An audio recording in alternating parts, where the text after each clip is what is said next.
AT&T and Comcast aren't incentivized to expand service to these rural communities. This is how Xfinity makes life simple, easy, awesome. So in our area, we have a small imprint of Comcast, but they're not going to go out to the more rural areas. It's just not cost effective for them to do it as a large company. In order to lay fiber cable, you're actually physically digging trenches into the ground. And for internet service providers, they're primarily focused on maximizing their profits. And so the fewer customers you have, in any square mile and the more fiber you have to lay, that's just kind of harder to pencil out from a purely economic standpoint. AT&T released a statement on the matter, expressing the need and desire for government assistance to fund fiber optic expansion to areas deemed unprofitable. Comcast released a similar statement, encouraging more public-private collaboration on this effort. Federal agencies do offer grants to help communities build broadband networks, but many have argued that there's not enough flexibility on how to use these funds. The COVID-19 relief package passed by Congress in March and signed by President Donald Trump awarded $43.3 million to 51 projects on the East Coast alone. But it also stipulated that these projects needed to be up and running by December 30th. For contractors who plan projects months and years in advance, it's a scramble to rearrange their schedules to meet that deadline. So what we've been asking the federal government to consider is at least have, as long as the projects are getting started, knowing the projects are being put into place to expand both remote learning, working from home, and opportunities like that that are truly driven from COVID. We're moving as fast as we can regardless, but hopefully they'll give us some more time. Talking to John Paul, it's clear that he believes broadband is something that can transform a community and should be considered a public good. One of the first communities to come on in the United States with full-on gigabit service was Chattanooga, Tennessee. Now, they're a bigger city, but they're a city that was economically in a downturn. In the last 15 years, the city of Chattanooga has turned around in an amazing way. It's a nexus for young people to move to. It's a place where technology happens. It's not just about logging on to Zoom, to connect with your colleagues who might be in New York City. It's also your ability as a small business, operating in the town of Nevada City or wherever it may be to, quickly upload your payroll documents or something onto the cloud, or to quickly, swipe a customer's credit card. There's just some really basic business functions and mechanics that I think people in big cities really take for granted, and that are just going to be a much bigger challenge for small business owners in rural areas.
Historically, the marginalized people, you call them as untouchables or Dalits, they have been kept away from the center of the knowledge.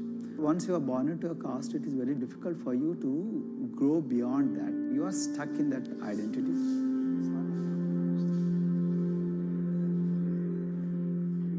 I think education is the best way of liberating them. So that's how I chose to work in education sector. The kind of education that we are giving to the marginalized people is going to change not just the fate of these communities in Telangana, but it is going to be the source of inspiration, source of hope for all the marginalized in this country.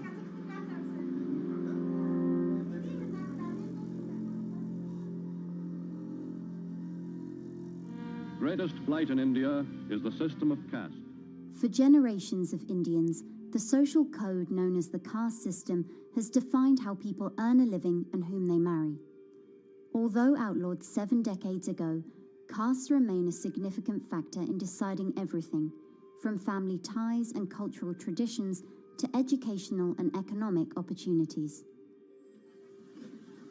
Dalits, people who are on the lowest rung of the caste system, constitute almost 1/5 of India's population of 1.3 billion. Not able to afford the high tuition of private schools, many are forced to attend government-funded institutions, which in the past have suffered from poor infrastructure, lower education standards, and high student-to-teacher ratios. But Dr. Praveen Kumar is trying to change that.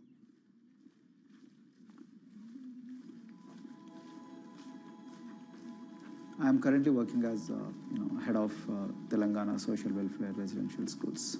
So totally above 400 schools I manage. These are all residential schools for the students who are historically marginalized but talented and then poor. My friend also Of them, 60% are girls and then 40% are boys, because girls are more marginalized among the marginalized. Their voices are always suppressed. My approach to improve the conditions in the schools has been put your eyes and ears on the ground always. Talk to the parents, talk to the teachers, talk to the students, stay in the schools and then understand their problems, their challenges, both in classrooms and then the corridors and the dorms. Then go to the dining halls and see what kind of food they are eating, and then go to their homes and then what kind of food they are getting and what kind of challenges the parents have. One of the important changes that I brought in after I took over was to complete the transformation of mother tongue to English medium, because English medium, as I said, English is the language of emancipation. A language that connects you to the whole body of knowledge in the world. So we had to train a lot of teachers. refer to the dictionary also, okay, and find out the new meanings. As well as someone described about. Hey, Ruchita, how are you? Hi, Sindhu. Fine, thank you. And how about you? I'm fine too. It's been a long time. Identity is extremely important. There is a scientific evidence to prove that your sense of identity is extremely crucial to your growth as a successful human being in your life. If you accept an identity which is very humiliating, which reminds you of very painful past, I think that identity will not help you to grow. I'm not saying that you should forget your past. I'm not saying that, but that should not be the bubble in which you must live always.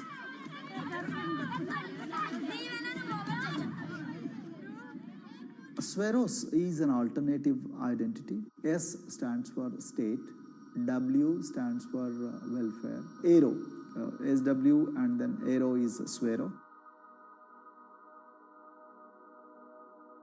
So the idea is your dreams have to be skybound. So that is what we are trying to achieve by changing the identities. Like, you say, I'm a Swero and I aim to be a doctor. I am a Swero. I aim to be a top-notch engineer. I am a Swero. I aim to be a top bureaucrat of this country. I'm a Swero. I want to be a very good actor or, a musician in this world. So these are the positive images that are associated with the identity.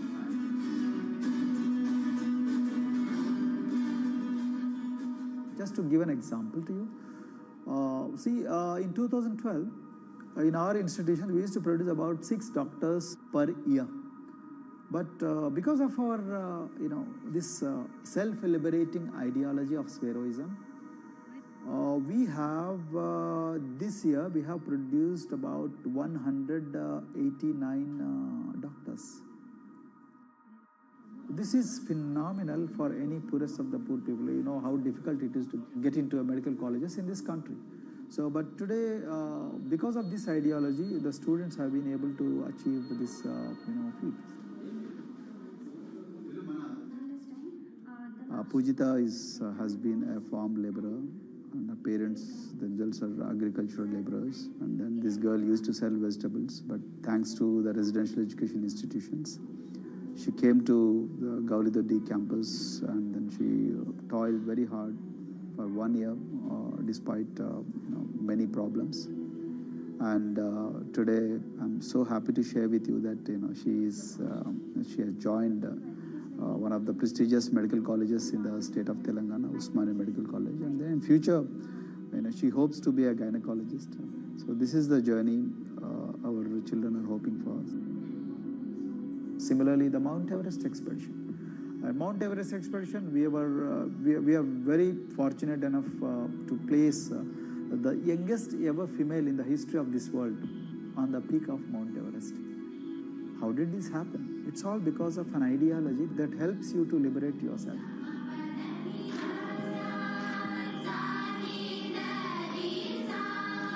We got a lot of extracurricular activities and most of them got institutionalized now. So for example, music. Similarly, the games. We have so many coaching academy. We have boxing academy, we have wrestling academy, we have handball academy. So we have, kabaddi, the traditional Indian sport.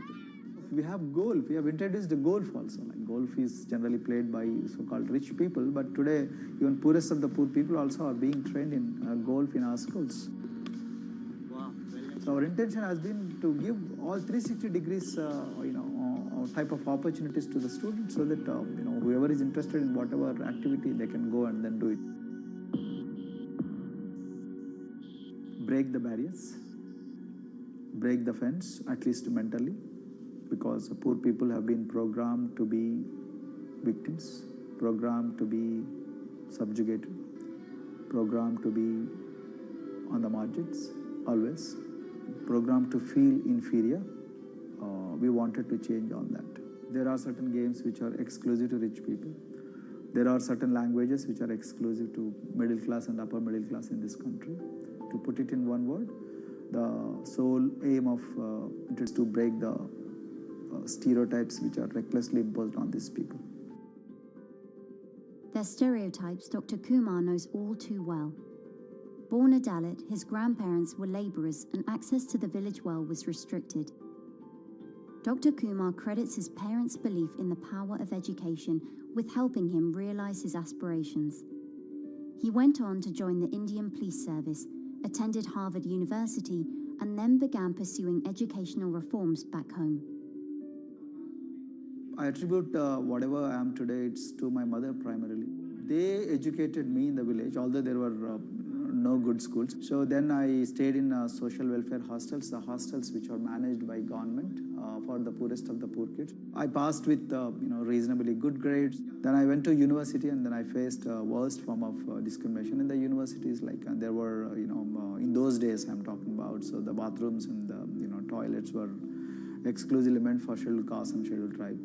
We used to fight discrimination on one hand and then again, try to excel in academics, day in and day out. So that's how I came to education, because I deeply believe that education is the only important weapon that can really, place the poorest of the poor people from a very victimhood orbit to a prosperous orbit. I think in future, this is going to be a game changer for the marginalized in this country.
If you look at a thermal image of a city and then compare that to a map of vegetation, you'll find that where there's greenery, the temperature is lower. That's because things like asphalt, concrete, and shingled roofs absorb more heat from the sun than trees. This is the urban heat island effect, and it accounts for higher temperatures in cities, often by several degrees compared with their surroundings. It's becoming a huge risk to human health as growing urban populations exacerbate the heating effects of climate change. Heat waves kill more people than any other extreme weather event, more than tornadoes, hurricanes, and even floods. That's why urban heat island mitigation strategies are being studied in Singapore by a group of researchers.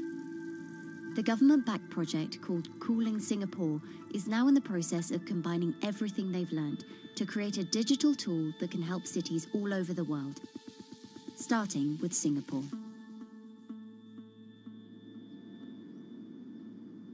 In Singapore, close to the equator, temperatures regularly rise above 32 degrees Celsius or 90 degrees Fahrenheit. And the city structures only make it worse. And that is also the case for Singapore, which is basically a concrete jungle, more urbanized, more developed city. And even in Singapore, what you have is a situation whereby there's a temperature difference of 7 degrees Celsius between the more urbanized and the more rural areas. The government has taken drastic steps to keep temperatures down. This is Gardens by the Bay, an award-winning park, and inside this greenhouse is a pleasant 24 degrees. That's because the dome, along with 24 nearby towers full of thousands of people, is chilled by what's probably the world's largest underground district cooling system. It uses a large central plant that cools water and then pipes it into banks, residential towers, an exhibition centre, shopping malls, and the city's iconic Marina Bay Sands hotel and casino complex. So one of the biggest perks of using this system for the buildings is that they can save 40% in terms of electricity usage compared to your traditional air conditioners. And with Singapore relying on natural gas for most of its power, this new system means emission savings equivalent to removing 10,000 cars from the city's roads. That has big implications for the rest of the world. If things stay as they are, more than a third of the world's electricity could end up being used to cool buildings and vehicles by 2050. As the world gets hotter, gets warmer, there is a greater need for air conditioning and as well as refrigerators, for instance. And the more people are buying these household appliances, the more energy usage they use, and they release heat more, and that then exacerbates climate change. It's a vicious circle. And so since 2017, researchers at Cooling Singapore have been identifying design solutions that reduce our need for so much cool air in the first place. One thing many cities have in common, and that's the importance of vegetation. That's a very important measure to mitigate the urban heat because of the shading effect, of course, and the psychological effects of the vegetation, and also because of the possible evaporative cooling effect of the vegetation. Vegetation can be, of course, on the ground floor in form of trees and shrubs, and you can walk under them. This is the so-called canopy layer that the vegetation forms above us. But vegetation can also go up the facades of buildings, and it can go to the roof of the buildings. Luckily, Singapore has been striving for the garden city feel for quite some time. It was a vision initially introduced by then Prime Minister Lee Kuan Yew in 1967 to make life more pleasant for people. And today, Singapore is one of the world's greenest cities in terms of urban vegetation. Kampung Admiralty, a community centre that contains health facilities and social spaces, now provides more green space than the plot of land it was originally built on. It's topped by a roofscape of staggered terraces covered in local plants, which functions as a community park, and a village green in the centre that contains farm plots for residents to tend to. Park Royal on Pickering was designed as a hotel in a garden that doubled the green growing potential of its site. There's now 15,000 metres of sky gardens, reflecting pools, waterfalls, planter terraces and green walls. And the government has big plans as well. Singapore actually has a plan to plant 1 million trees and add more green spaces over the next 10 years. It is actually a mix of wanting to reduce the urban heat island effect, but on the other hand is also to get the people to be more connected to nature. But it's not enough. The city-state has still been warming twice as quickly as the world average over the past 6 decades. That's why Cooling Singapore has developed a catalogue of other potential heat mitigation measures.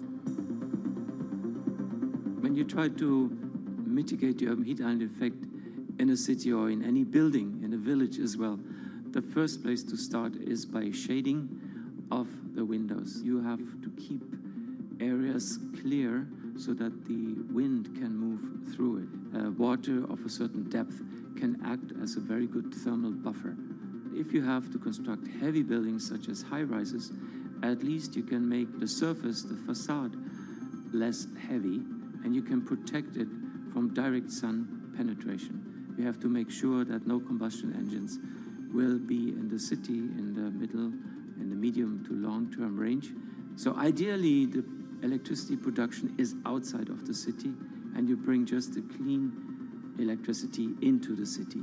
You can at least minimize the use of energy in the city, and you can start to slowly convert the roofs, the facades of the city into production areas for renewable energy.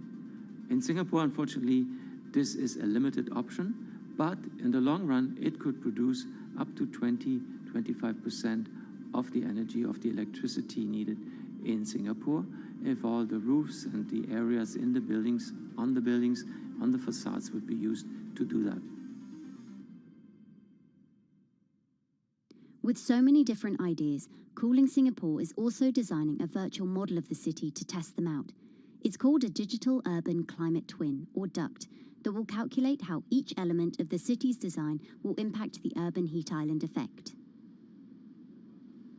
That means we model not only the geometry of the buildings digitally, but also we model the transportation, the insulation, the temperature, the radiation coming from the sun, the weather, the local climate, the even very, very microclimate of the city, the water, the movement of people in the city. We can invent scenarios, we can design scenarios, test them before we actually build them, and if they test very well and we are sure that they will function, then we can start to build them and put them into reality.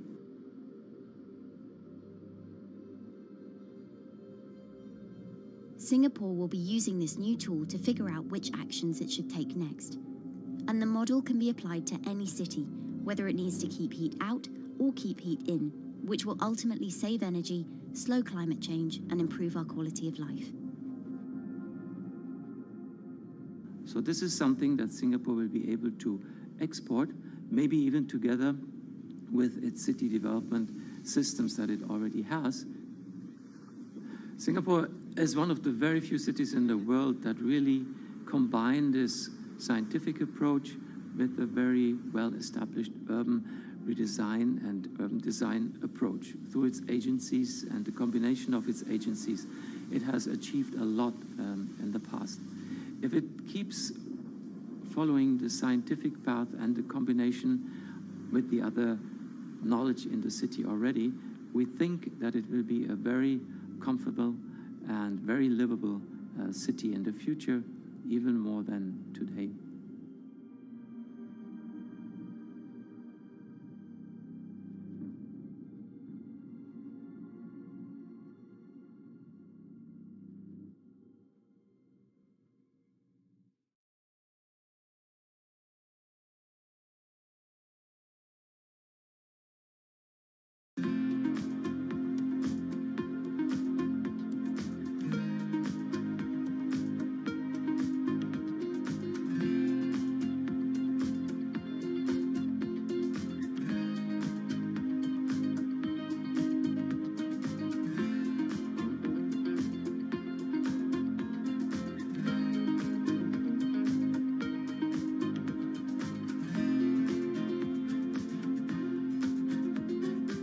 Times are tough.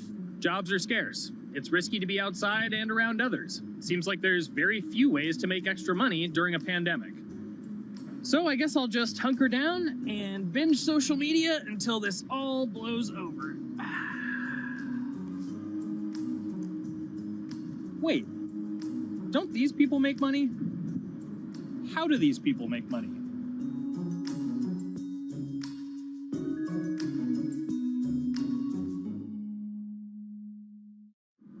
Streamers, YouTubers, Twitch stars. How do they make money? Is it a lot? Is it a lot of work?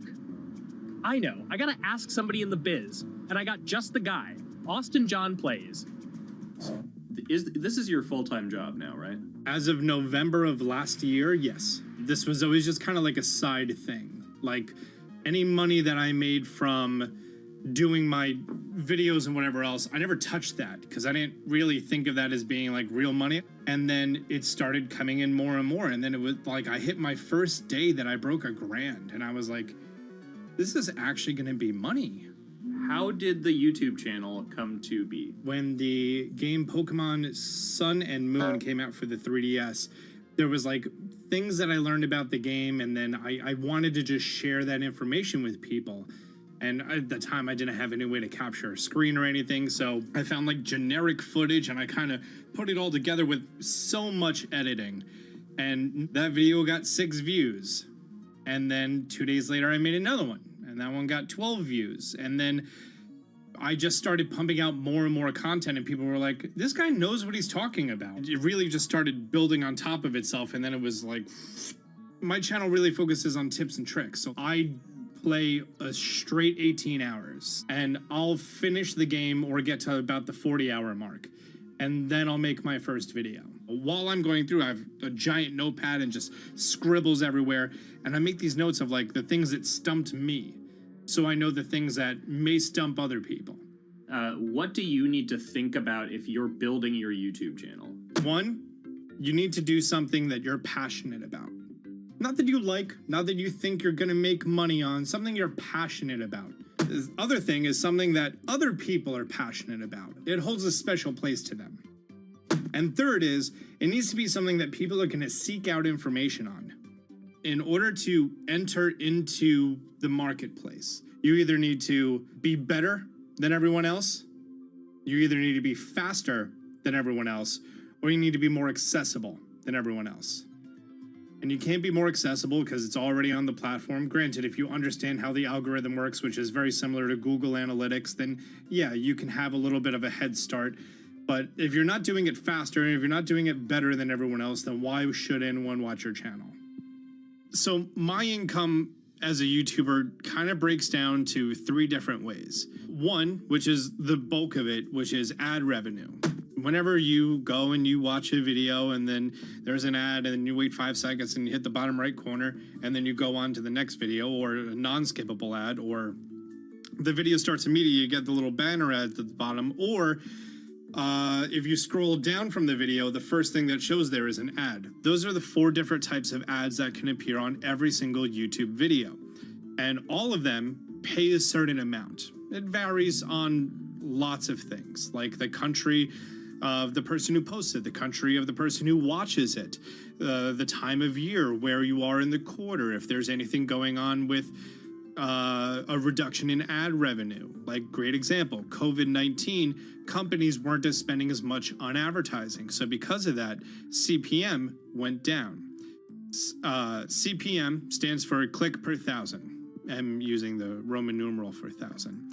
And that means that for every 1,000 views, you get a certain amount of money. Now, on low ads, when I first started off, my CPM was 30 cents. So every 1,000 views, I made 30 cents. But then once I signed with an MCN and I started making more quality content and more engaging content, some of my better videos and certain times of the year, I can see CPMs as high as $12 to $14. And there's a big fluctuation between, you know, if I post a video when there's no ads being spent, like January and February, that's the reason a lot of your favorite YouTubers and also TV shows don't post new videos in that time of year because ad rates are down. Why are they going to make content then? Instead, you're recording and you're bulking up for when ad revenue is higher. The second way that a YouTuber makes income is support, crowdfunding, things like that. When I first started off, Patreon was really the only option, but then they started rolling out supporters and members for YouTube channels. So whenever I have a live stream, you can click a button and then you can become a member, and then you get special icons next to your name. I believe they're called badges, or on any video, you can hit the join button, and that helps support the channel. And then the third aspect of that would be merch. And for me, my merch has been somewhat basic. In fact, I'm wearing one of my t-shirts from last year right now. You have to endure the times that your first video gets 6 views, that you post it on Reddit and they say, shut up, and then an auto mod bans you.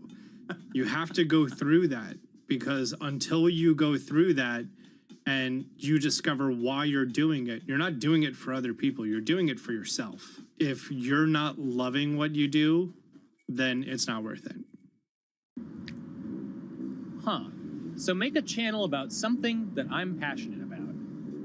Oh, sweet. I guess I can make the channel about that.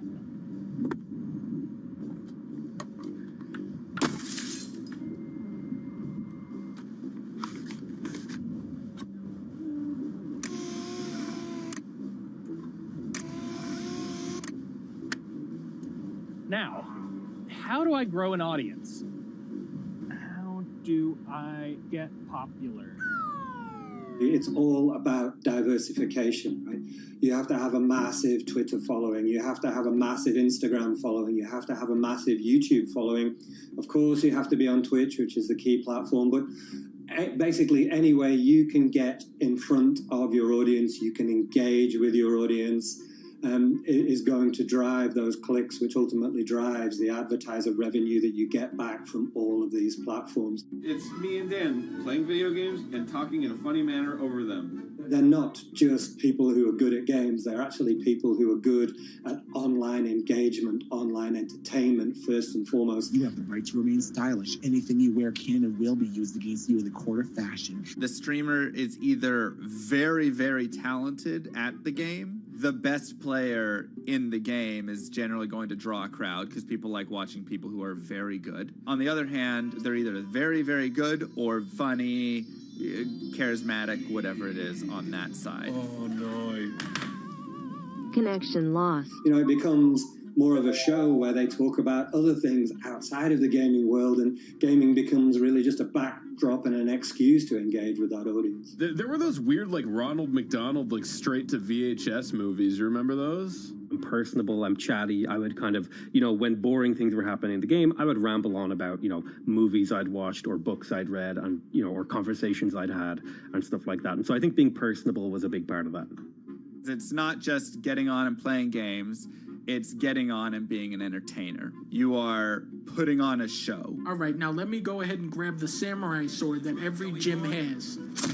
Okay, he's dead. To have a larger audience and to have that audience, I think, stay with you, you have to bring something extra. You have to find your niche. You have to find what works and what connects with the audience and what makes them laugh and what makes them keep coming back.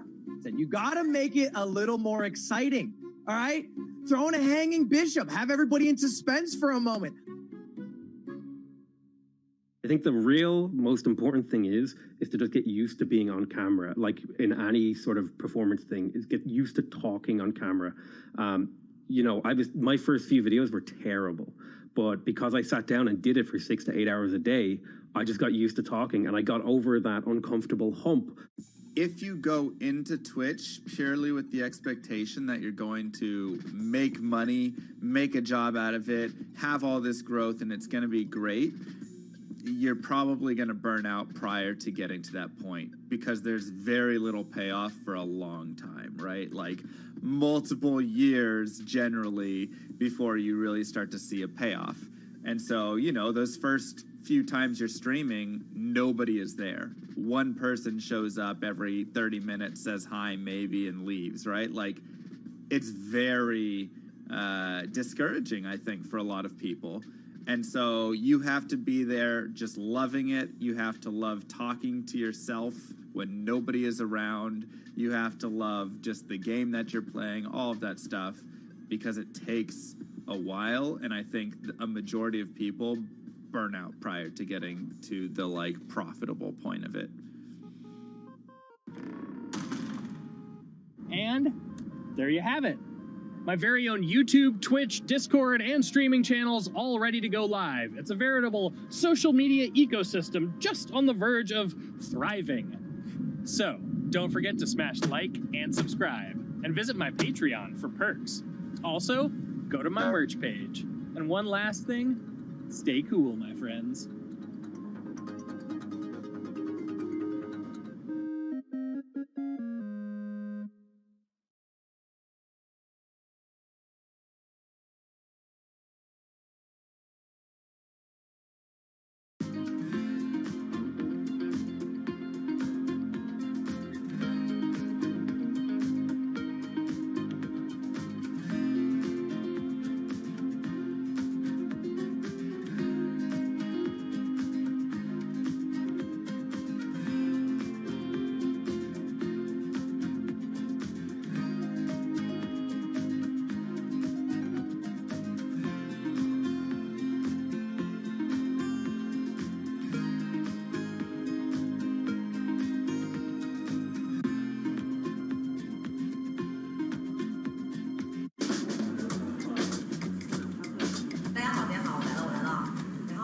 This is live stream shopping, one of the hottest trends in China.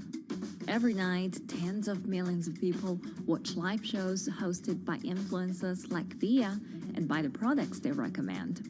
On e-commerce and social apps like Taobao and Douyin, the sister app of TikTok. 我觉得已经改变了大家的购物的方式。其实各种各样的产品，哪怕你不买，你也可以来看。当然，你看了，你就有可能会买。It's not about, only shopping. It's about the experience. It's about having fun. You got to see 3D. You got to see in some kind of action. It's almost like a theater act. The internet craze has taken over China. By the end of 2020, the country had almost 400 million live stream shopping users. China's live stream e-commerce market has also grown dramatically, with an estimated value of $161 billion in 2020. It's becoming popular outside China as well. So, is live streaming the future of shopping?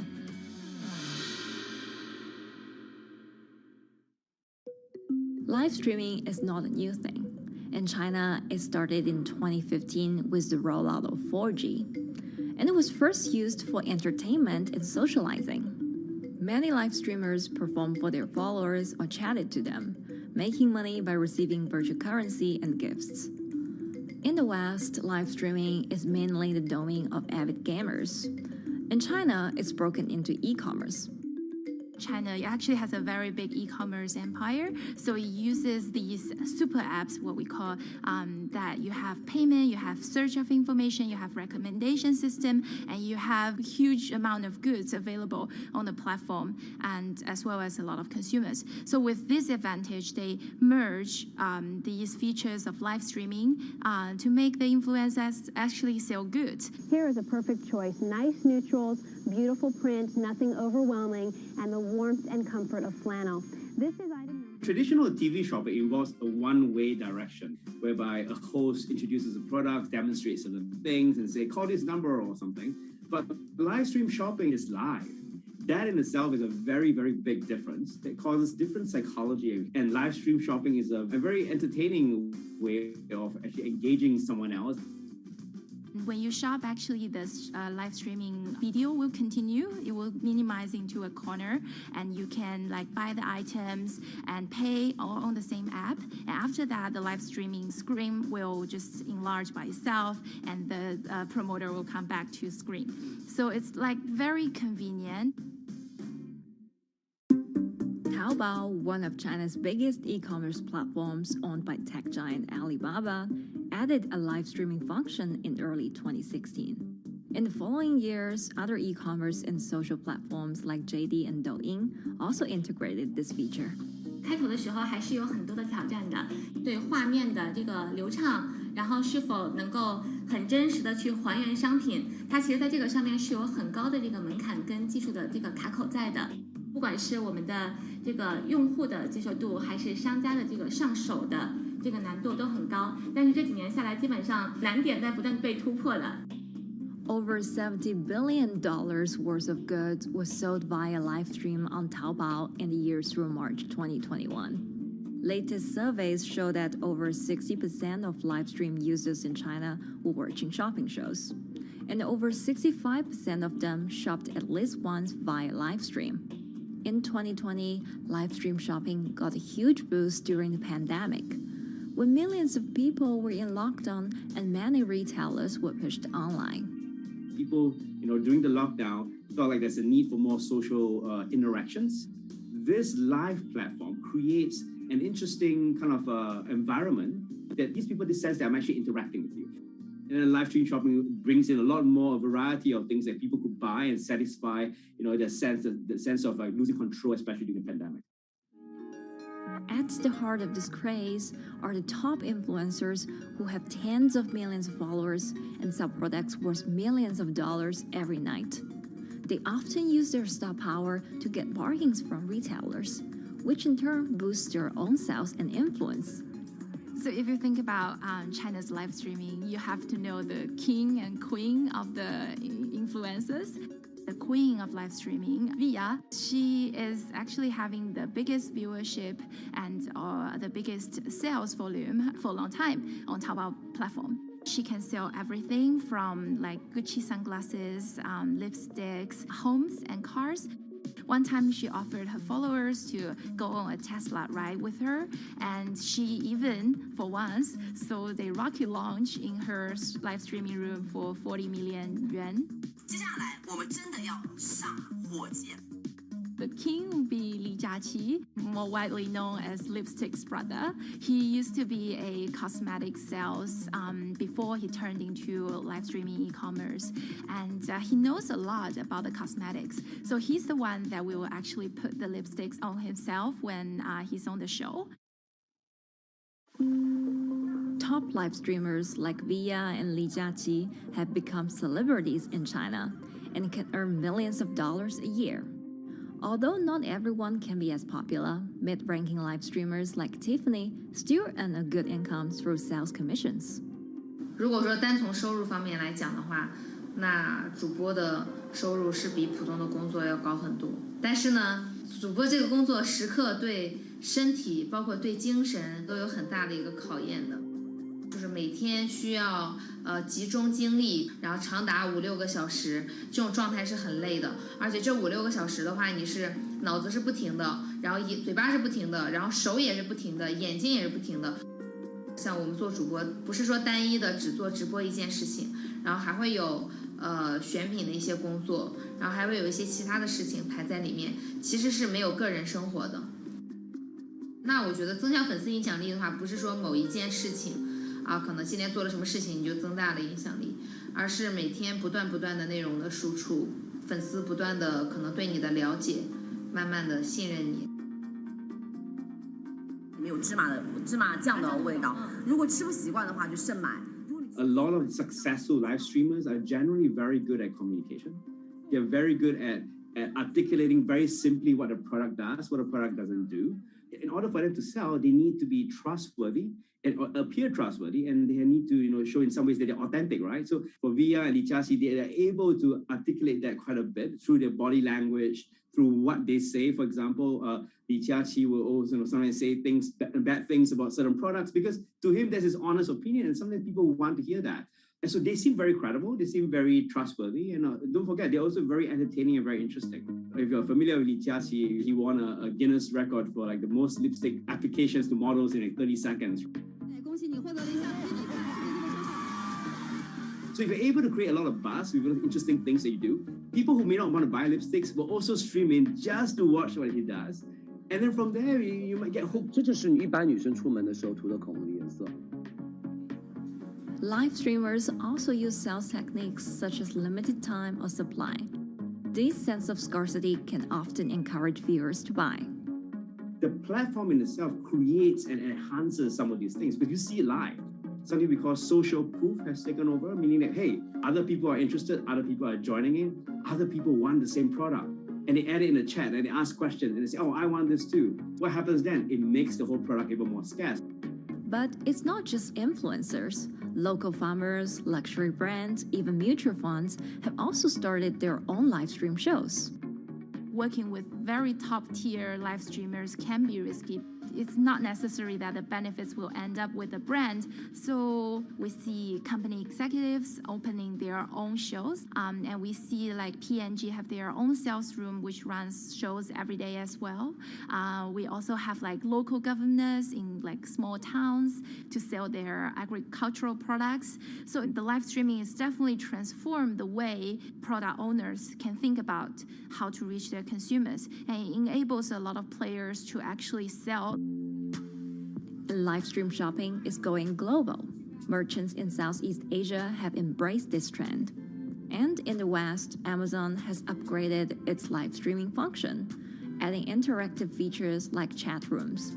Companies, including Google and Facebook, are also developing and investing in technologies to integrate video and e-commerce. 直播电商它其实已经开始成为主流，它未来的发展空间跟潜力都是巨大的。接下来大家会越来越依赖这种购物方式，会变成一个比较日常化、比较规范化的这么一个趋势。If you look at the numbers alone, their numbers alone, Li Jiaxi's numbers or Via's numbers, you know that they can sell and you know that they can generate revenue. Are they able to sustain it over a long period of time? It depends on how innovative they are at changing some of the things that they do. But you can't expect consumers one day turn into virtual shopping for good. There will be the nature of us that crave to go into the store, to touch the goods and actually wear it and see how it looks like and walk around in that with our friends. And those things wouldn't be replaceable with live streaming.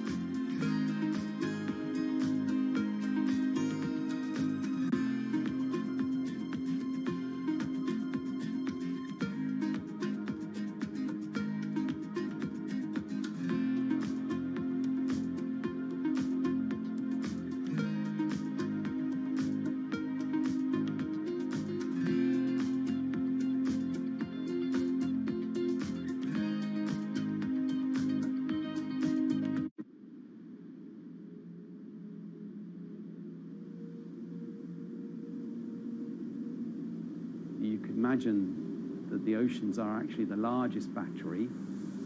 We're storing huge amounts of energy in the oceans. The wave motion can be very deep. It can extend down several hundred meters. And once it gets to the near shore, from about 50 meters, the whole water column is moving backwards and forwards. As we search for ways to reduce our reliance on fossil fuels, some are looking to a largely untapped potential source of renewable energy. In theory, waves off the coast of the United States alone could generate over 2 trillion kilowatt hours of electricity a year, enough to power more than half of the country. Waves intensify and subside not as quickly as the wind, and that means that it can produce a smoother power generation curve. One of the potential advantages of wave energy is that it could act as a complementary source of power compared to other renewables on the grid if it were to be scaled up to commercial scale.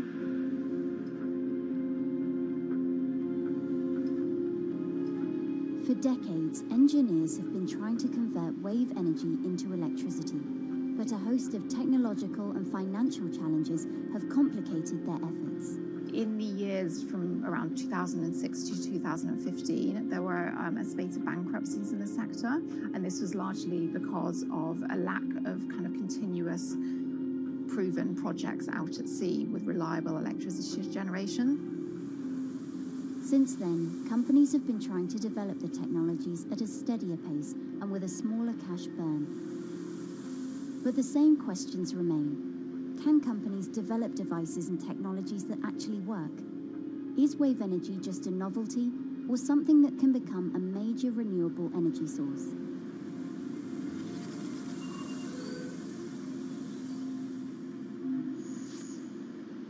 The sea is a very challenging environment within which to operate a power project.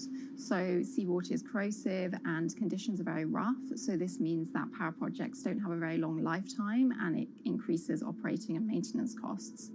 Partly because of that, many early wave energy projects hit rough waters, such as the Palamas Wave Energy Converter in Portugal and the Isla Limpet project in Scotland. But that hasn't stopped others from trying.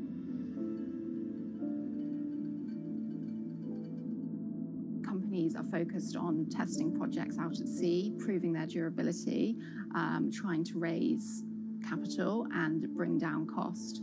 The sector hasn't really converged around one single technology design, and companies are kind of undecided about which design works best.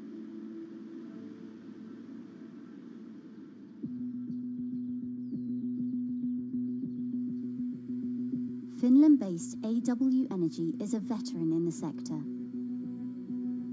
The first proof of concept of the company's device was made in the 90s after diver Rauno Koivusaari observed the strong back-and-forth movement of a hatch cover in a shipwreck in the Baltic Sea.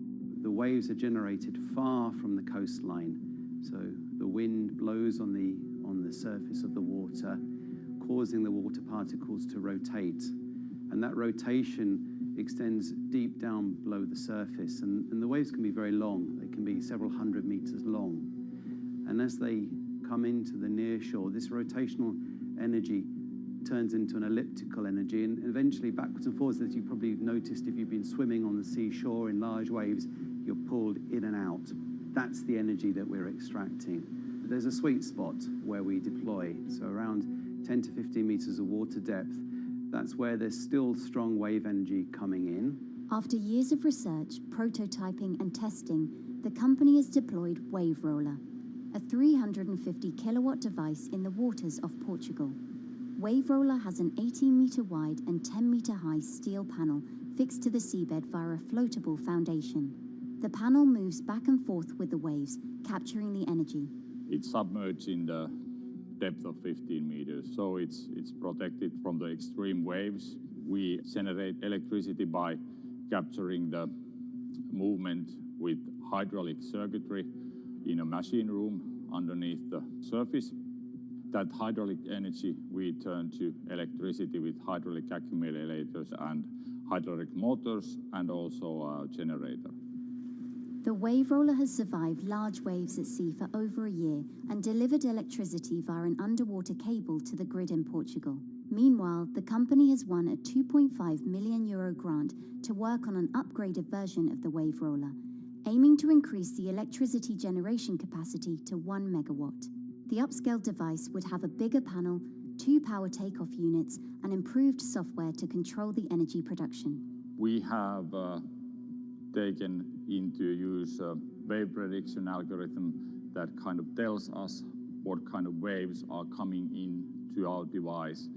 That gives us few seconds to prepare for capturing more energy, and the difference in that is significant.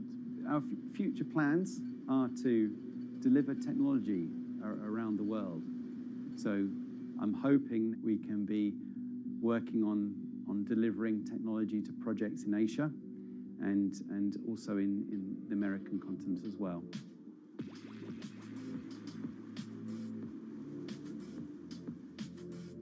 Meanwhile, Israeli company Eco Wave Power is taking a different approach to capturing the power of the ocean. For the company's founder, Ina Braverman, developing new sources of renewable energy is a personal mission. I was born in Ukraine in 1986, and 2 weeks after I was born, the Chernobyl nuclear reactor exploded, causing the largest in history nuclear disaster. I was one of the babies that got hurt from the negative effects of such explosion. I had a respiratory arrest and a clinical death. Luckily, my mother, a nurse, approached my crib on time and gave me a mouth-to-mouth resuscitation, which saved my life. I got a second chance in life and decided to do something good with it. Growing up, Ina wanted to be a politician to positively change the world. After working as a translator at a renewable energy company, she decided to change paths. solar and wind energy were fully commercialized, there were a lot of amazing technologies implemented everywhere, I saw that wave energy, although it's an immense source of electricity, the biggest companies in the world are trying to develop wave energy with no success. And there was kind of a race going on in the world of who is the company that is going to develop a viable wave energy solution first. In 2011, the then 24-year-old Inna co-founded EcoWave Power. Instead of installing devices offshore, the company's devices are attached to existing breakwaters, jetties, and piers. Our technology is very cost efficient, especially in comparison to the offshore technologies, because we don't need any ships, divers, underwater mooring or cables. We install on existing man-made structures, and all our expensive equipment, the generator, the hydraulic conversion unit, the automation, is located on land just like a regular power station. This is the EcoWave Power conversion unit that has been operating in Jaffa Port since 2014 until 2020. Here you can see how the technology works. Basically, the floaters are going up and down and pushing the hydro cylinders, which transmit biodegradable fluid into land-located accumulators. A pressure is being built. The higher the waves, the higher the pressure, which is used to turn the hydro motor, which is turning the generators. The whole system is controlled by a smart automation system, which you can see right here. And in case of upcoming storms, the system automatically raises the floater above the water level and keeps them in the upward position until the storm passes. The company has been operating a 100-kilowatt grid-connected device in Gibraltar since 2016, which is enough to power 100 households. Currently, Inna and her team are working on another 100-kilowatt project at the port of Jaffa in Tel Aviv. The project will be also the first time in the history of Israel that wave energy will officially connect to the electrical grid. And our goal going forward is to expand it to all suitable breakwaters in the city of Tel Aviv and to supply a significant part of the city's electricity needs. Today, engineers and entrepreneurs are still trying to crack wave energy. Globally, only a few hundred kilowatts of wave energy are deployed, compared with gigawatts of offshore wind. But the field has come a long way in recent years, and with the right engineering solutions, this new power source could eventually become competitive with more mature renewables like solar and wind. I would have a lot more confidence in the success of wave energy companies today as opposed to like 20 years ago. But in the next few years, or maybe the next couple of decades, it will be more likely to be used in remote locations like islands that are otherwise dependent on expensive diesel power, or out at sea on gas decommissioning rigs, or for powering underwater autonomous vehicles. So definitely, wave energy can compete with other renewable energy sources, but I personally believe that this is not a competition. In order to have a 100% renewable energy friendly world, we need all renewable energy sources to work together.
Who are all these people from?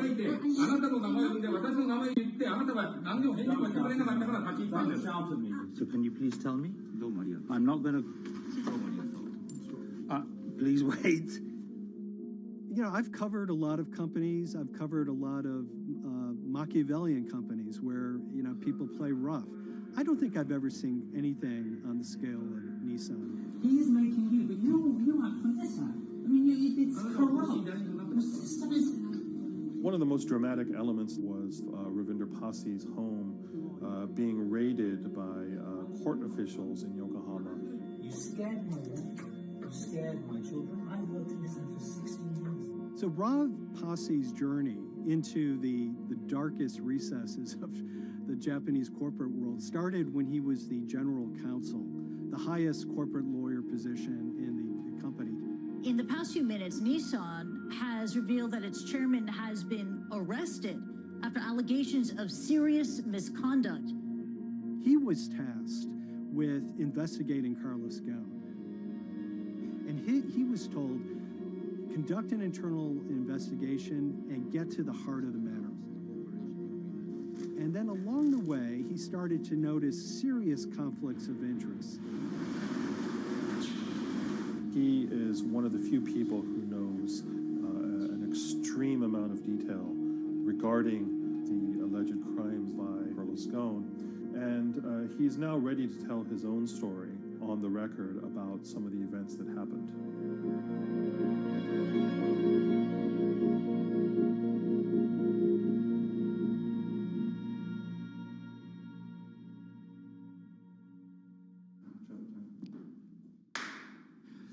My name is Ravinder Passi. I'm the former Global General Counsel of Nissan Motor Co. Limited. And you could say, yes, I had a front row seat in terms of what was going on. When Carlos Ghosn saved Nissan years ago, he was depicted in Japanese comic books as this hero, and now maybe we'll see comic books where he's the villain. In corporate Japan, Nissan was quite an unusual company. It was led for 2 decades by a non-Japanese executive. Well, Carlos Ghosn was a hero in the Japanese business world. If you had a global business celebrity in Japan and worldwide, it was definitely Carlos Ghosn. In a country with few foreigners at the top, he stood out. But over the years, he saved Nissan from bankruptcy, allied with Renault and Mitsubishi, and turned the alliance into one of the most competitive in the world. Yet as the years went on, you know, I think his ambitions changed a little bit. He started thinking about legacy plays, and one of them was to really tighten the alliance between Renault and Japan. And unbeknownst to him, there was a contingent of senior Nissan executives that were really felt threatened by that move. They really thought that they would lose complete control of the car company, and even in the government, there was probably a little bit of anxiety about a national champion in the auto industry falling under full-blown foreign control. Carlos Ghosn was an auto industry leader, respected by many in Japan. Now he's in jail. The arrest of Carlos Ghosn came completely out of the blue. This was in November of 2018. He was coming to Japan on Nissan's corporate jet for a regular executive meeting, and he was met on the tarmac by Japanese authorities who whisked him away to jail and charged him with financial misconduct crimes. So what happened was that a power struggle ensued inside the company, and somewhere along the way it was criminalized. By that I mean that there were allegations leveled at Carlos Ghosn about the way he reported his pay to Japanese authorities, the way he handled money inside the company, that in other contexts might have been a board action, might have been handled internally.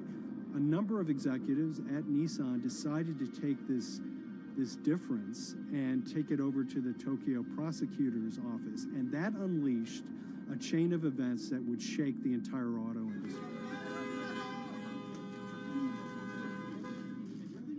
So after Carlos Ghosn was arrested, Nissan launched an internal investigation into the events that led up to his arrest. So Rav Pasi was tasked with investigating Carlos Ghosn, and he was told, get to the heart of the matter, find out what Carlos Ghosn did wrong and bring it to our shareholders. Yeah, it's really complicated because you had various things coming out of the weeds. 2018, the investigation has started, and we become aware of matters in terms of conflicts, actions by certain individuals that cause some concern because things might not quite be what they seem. So in our story, we really took a close look at Harinada and his role in Carlos Ghosn's downfall. Harinada is one of the most fascinating figures inside Nissan. He's also a lawyer. He's originally Malaysian. Hello, Mr. Hadi. And he had a meteoric rise through the company and became very, very close to Carlos Ghosn and other top figures. He had a front row seat at all the major strategic deliberations at the company. And when he discovered that Carlos Ghosn, as his final legacy play, was going to tighten the relationship between Renault and Nissan, he made a decision to go against Carlos Ghosn. And he became one of the key figures that decided that Carlos Ghosn had to go.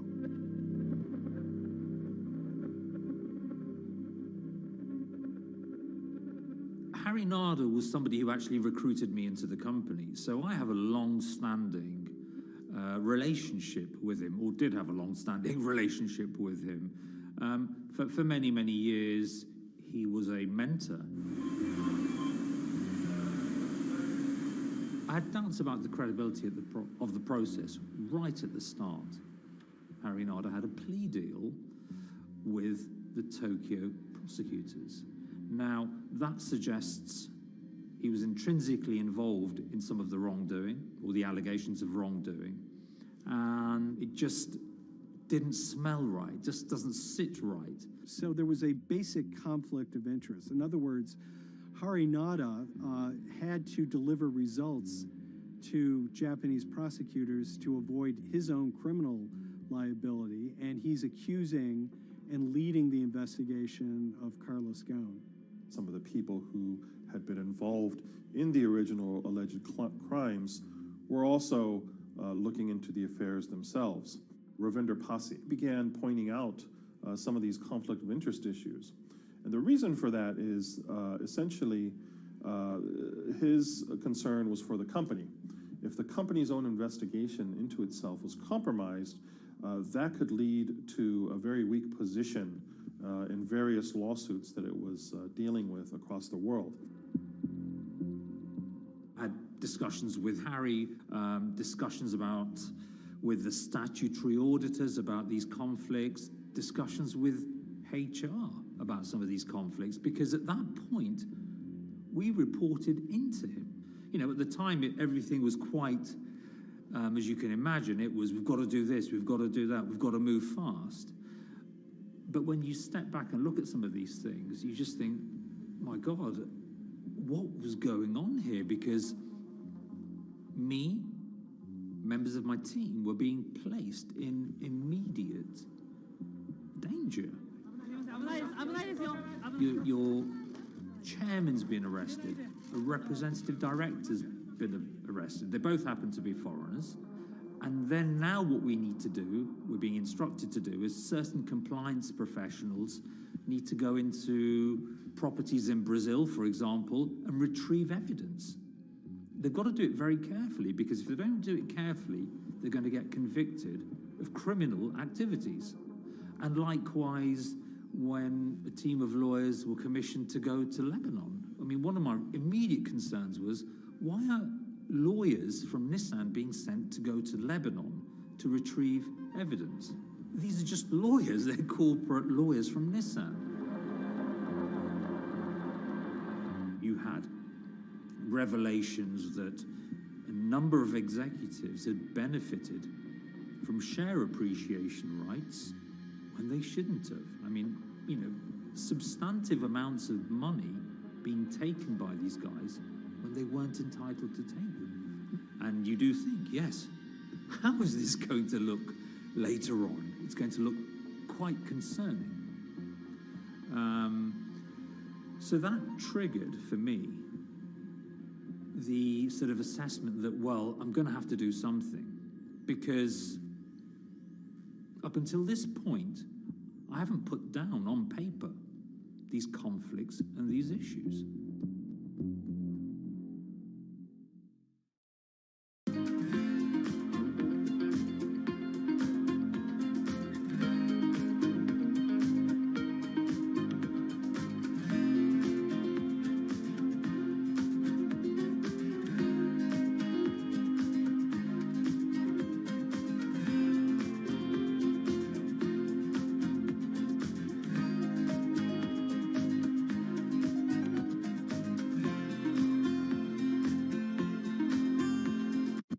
So Rav Pasi makes a fateful move. He writes this letter to the board listing every suspicion he has in great detail, backed up by evidence, backed up by memos, of why this internal investigation had serious problems.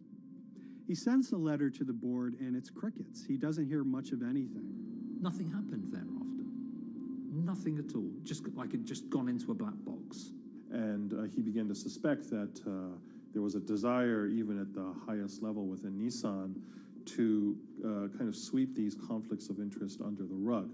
Unfortunately for me, I think, again, with hindsight, people must have thought that this is the nail that's sticking out, and we can't have this. Within 3 days of me submitting that to the board of directors, that letter to the independent board of directors, I was removed from the Ghosn Executive Conduct Matters. I was then told that I could not attend board meetings anymore. And up until that point, I had attended every single board meeting. I was then also told that after 8 years of being in Japan, I'd be going back to the UK. It eventually transpired that I'd be the VP of Projects and Transformation, managing a team of 3. So you can imagine what this feels like at this stage. Almost an arbitrary removal from Japan, where I've lived for 8 years, had 3 children there, my family has grown up, and we've been settled there, having a few months earlier been promoted to vice president at a global level, to being almost demoted. So Pasi was essentially being reassigned to get him as far away from the internal investigation as possible, and also to a certain extent in retaliation to some of the issues that he brought up regarding the internal investigation and Harinada. What happened to Rav Pasi can be seen as a series of corporate humiliations. I mean, first of all, his immediate responsibilities were taken away from him. Eventually, he lost, the coveted general counsel title. But it didn't stop there. Toward the end of his stay in Japan, Rav and his wife were convinced that they were being followed. During that period, I'd noticed that whilst driving my car, I'd have other cars following me. First time I noticed this was around mid-March, and I was driving, I can't remember where I was going, but this grey van, small van, just literally started following me. And I noticed that there was somebody in the car taking pictures. And lo and behold, we were absolutely being followed either by people on foot or other individuals, 2 or 3, normally 2 burly men in a car, different cars at different times, following us around. They were following the family as well. And, given I'd seen the Nissan security department behave in a very, very egregious manner with others in terms of following and surveilling, I was very concerned as to what they were doing and who they were giving this information to. Because if they're giving this information to the authorities, you do think, why? What's going on here? I mean, this is just not normal behavior. And this all culminated in a rather dramatic event in the middle of 2020. Who are you people? Where Nissan had hired a legal team and had obtained an unusual court order from the district court in Yokohama to basically do a search of his home and seizure of his corporate laptop and phone and other documents. If you don't let us in now, we have to break this key. So it's a pretty extreme way to treat someone who'd spent 16 years at the company. These people have all come in. We don't really know who they are, apart from the fact that I've been shown a badge that says the Yokohama court. And they're here to recover a laptop and a mobile phone. It was even more weird because I'd highlighted to the directors that certain Nissan executives were trying to recover this laptop and this phone whilst I was still in Japan.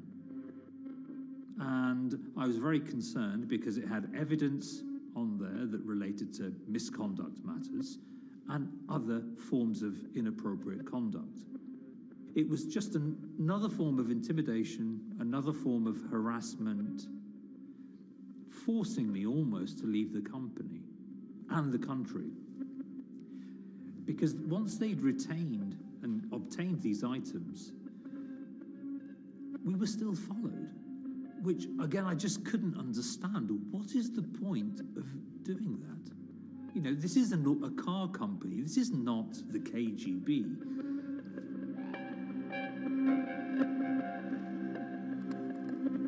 I think it's fair to say that Rav Pasi didn't have full battlefield awareness of all the intrigue going on at Nissan. I mean, Harinata is interesting because he's both charismatic and charming, and one of the most brutal corporate infighters one could ever run across. This is a confidential company email, right? You should not have this. If he had fallen into line, he would probably still have his job at Nissan, be paid very well, and continued his work. A career that he spent 16 years building at Nissan is irretrievably broken. It's been smashed to smithereens. He and his family paid a huge price, certainly. But in terms of being able to sleep at night, I think he's come out ahead. I highlighted issues to the highest levels of the company so that they could be dealt with appropriately by those in charge. There was no response to those, and there was retaliation against me. What's really profound, like absolutely profound, is that none of your colleagues, I mean people who you have known for years, forget it. Yeah. You're on your own. Yeah. And you got to be ready for that. You've got to be ready for that. If you take it on anyway.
This is the awful truth.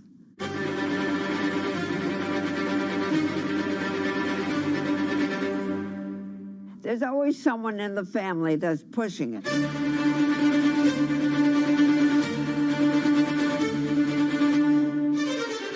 This lady does not deserve to be taken advantage of, especially at your age with your own grandchild. Yeah. My grandma is having to sue them. I'm testifying against them. Nobody's talking. They're one floor below right now. I get afraid to go on the elevator. It's sad that it had to devolve to this. It's like a soap opera to me. It's a very sad thing. It's a family feud. A family feud. Here's a family that, on paper, you would think has the wealth that so many people seek, yet at the end of the day, it seemed to sort of rip everybody apart.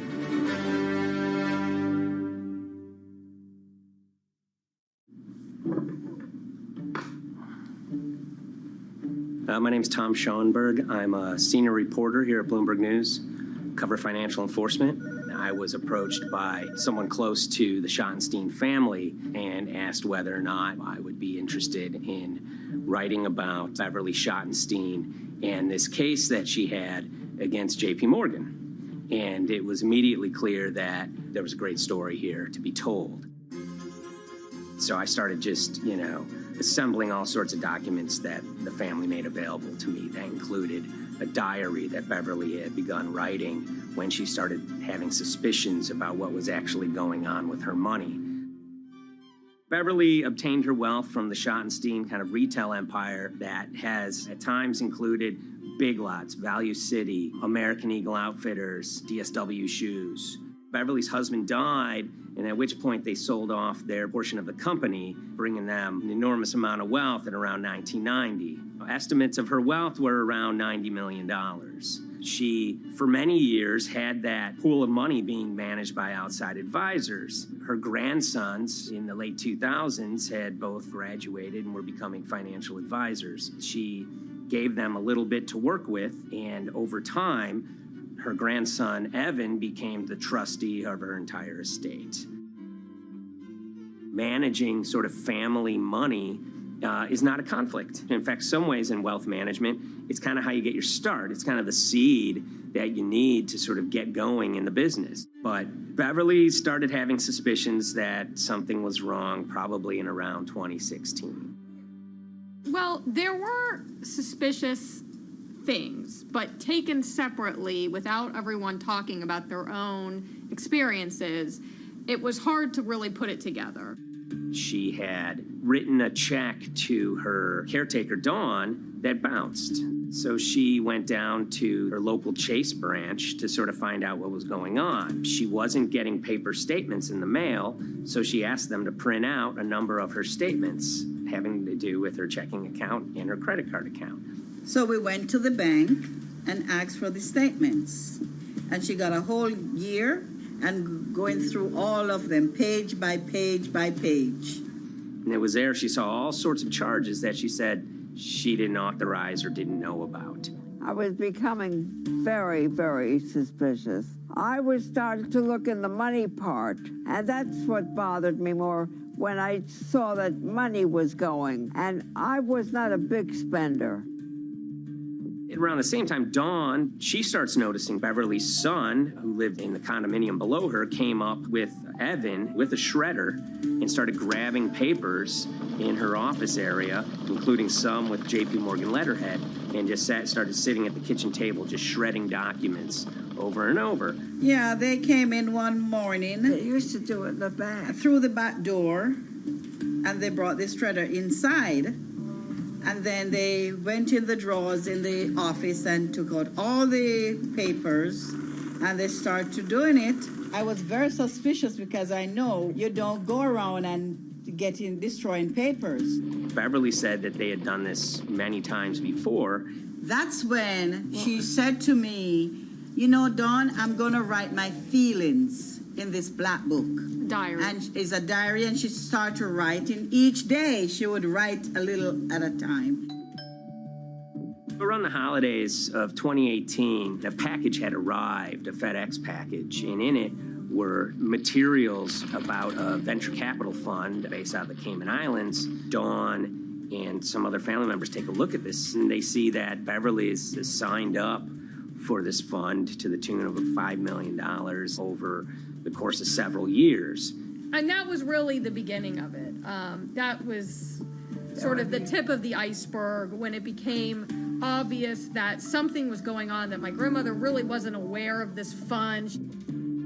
You know, Beverly started to panic. She got really upset and called, JP Morgan's headquarters in New York and asked for Jamie Dimon. She said she was told someone would call her back, but she says that never happened. She wrote a letter to Evan and Avi, and in there she laid out a number of things that were concerning her: unauthorized trading, the checking account. She had about $1 million worth of jewelry in a safe deposit box, and that her son Bobby had the key to that box, and that jewelry had gone missing. All this was kind of packaged in this, 5-page handwritten amendment to a will and trust. There's such an evolving narrative about why the jewelry was taken. The only truth we really know is that the jewelry is gone.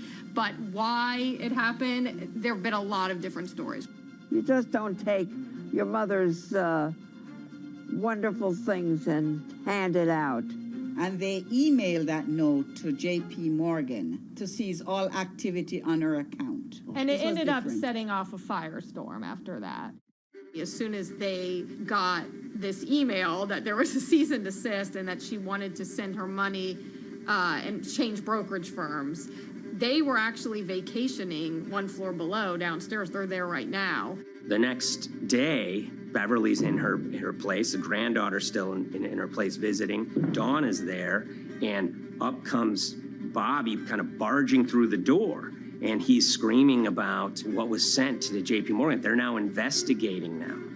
And he's furious, takes his mother and sort of puts her into a chair, gets pen and paper, and she says physically forced her to write a retraction letter. They were pushing me around. It was a scary time. I was really afraid too. I had to take her to the doctor, and she did an x-ray because she was in so much pain. The locks had to be changed. The phone number had to be changed. I really thought we were going to have to hire guards to be outside just for protection. Oh, it was terrible. Horrible scene. Beverly brought her case before the Financial Industry Regulatory Authorities, usually known as FINRA. It took several months of hearings. She sees all sorts of transactions that's going on, hundreds of them that she claims that she never knew about, never authorized, but yet were logged in JP Morgan's files as having been direct requests from her. That included the sale of a large amount of Apple stock worth several $1 million, as well as all her stock in Big Lots.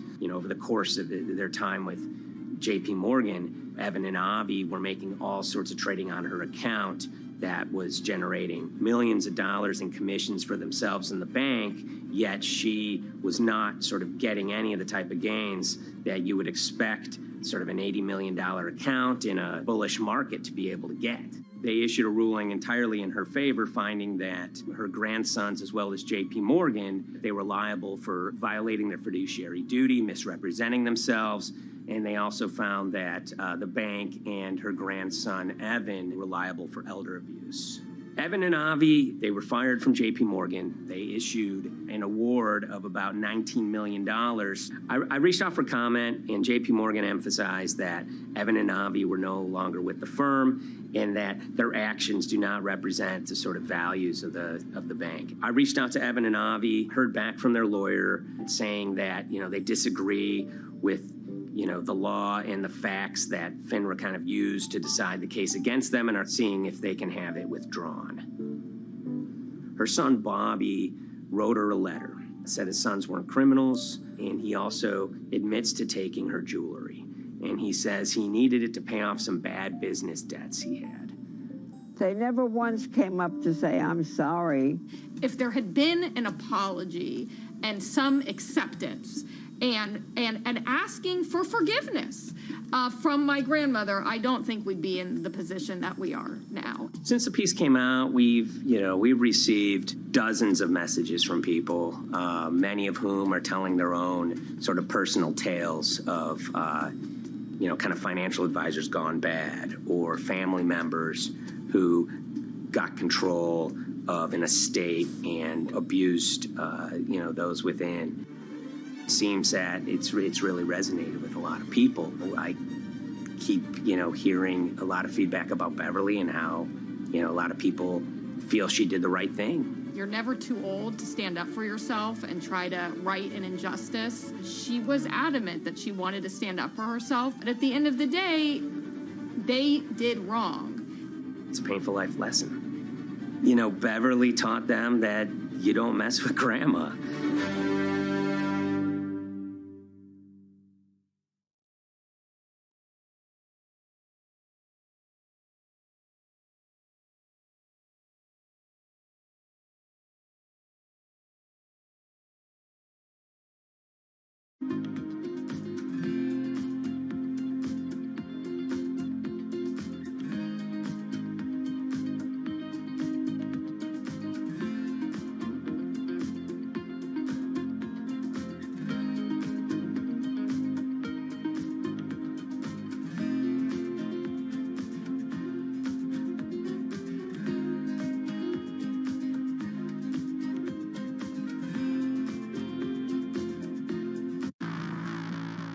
On April 20th, oil markets did something they never had before, and they crashed, went into negative territory, and closed the day at minus $40. Meanwhile, in a place called Thaden Boyce in Essex, a group of 9 traders, led by a guy called Cuddles, made $660 million over the course of a couple of hours. The price of oil has collapsed to a record low. We've never really seen anything like it. WTI this morning down more than 35%. People maybe wouldn't have been so surprised if the oil price had fallen to zero, but the oil price went to minus 38. It went far lower than anyone had expected. And so lots of people in the market were saying, well, hang on, something else is going on here.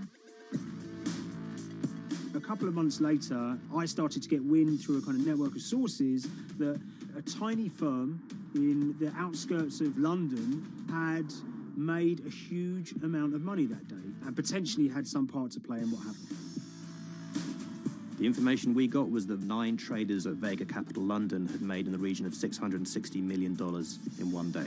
As a group, I think they made as much money in one day as Apple makes from its international sales in one day. I mean, it's an insane sum of money.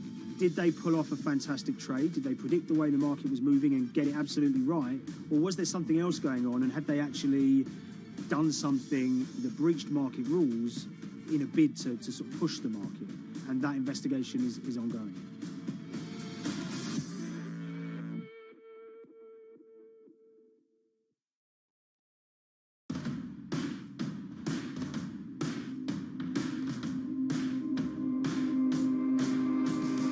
So Paul Commins is a trader who cut his teeth in the pits in the 80s and 90s. When everyone had a nickname, his was Cuddles. If you can imagine, that was a very sort of cutthroat type of world where people are doing, hundreds of thousands and millions of dollar trades by shouting at each other, giving hand signals, and then sort of scrawling on scraps of paper. The culture of the trading pits in London was very influenced by the working class guys who became traders there. They weren't like the city bankers that had gone before them. They weren't usually Oxford or Cambridge. They didn't wear Savile Row suits. They were ordinary working guys who happened to have a talent for trading. And a lot of them came from Essex. I think there was 400 traders in the pits, and Cuddles in his oil and gas pit was described to us as amongst the top 3. In amongst that, was very successful and made very large amounts of money as a young man. But inevitably, mechanization and the arrival of electronic markets was the kind of death knell for the pits. And in 2005, the IPE closed down. And when the pits shut down, a lot of the traders who worked there lost their jobs or quit or went to work for financial institutions. But Paul Commins decided to start his own trading collective out in Essex. Some of them are ex-pit guys, cut from the same cloth as him. Lots of them are actually sort of in their 20s, and they're his, drinking buddy's son, or they're his own kids' friends from football. They're young lads, hungry and ambitious, and he brings them into the fold. And fairly shortly, he's got, maybe a dozen or so traders that they're independent, let's be clear, but they're all part of this collective.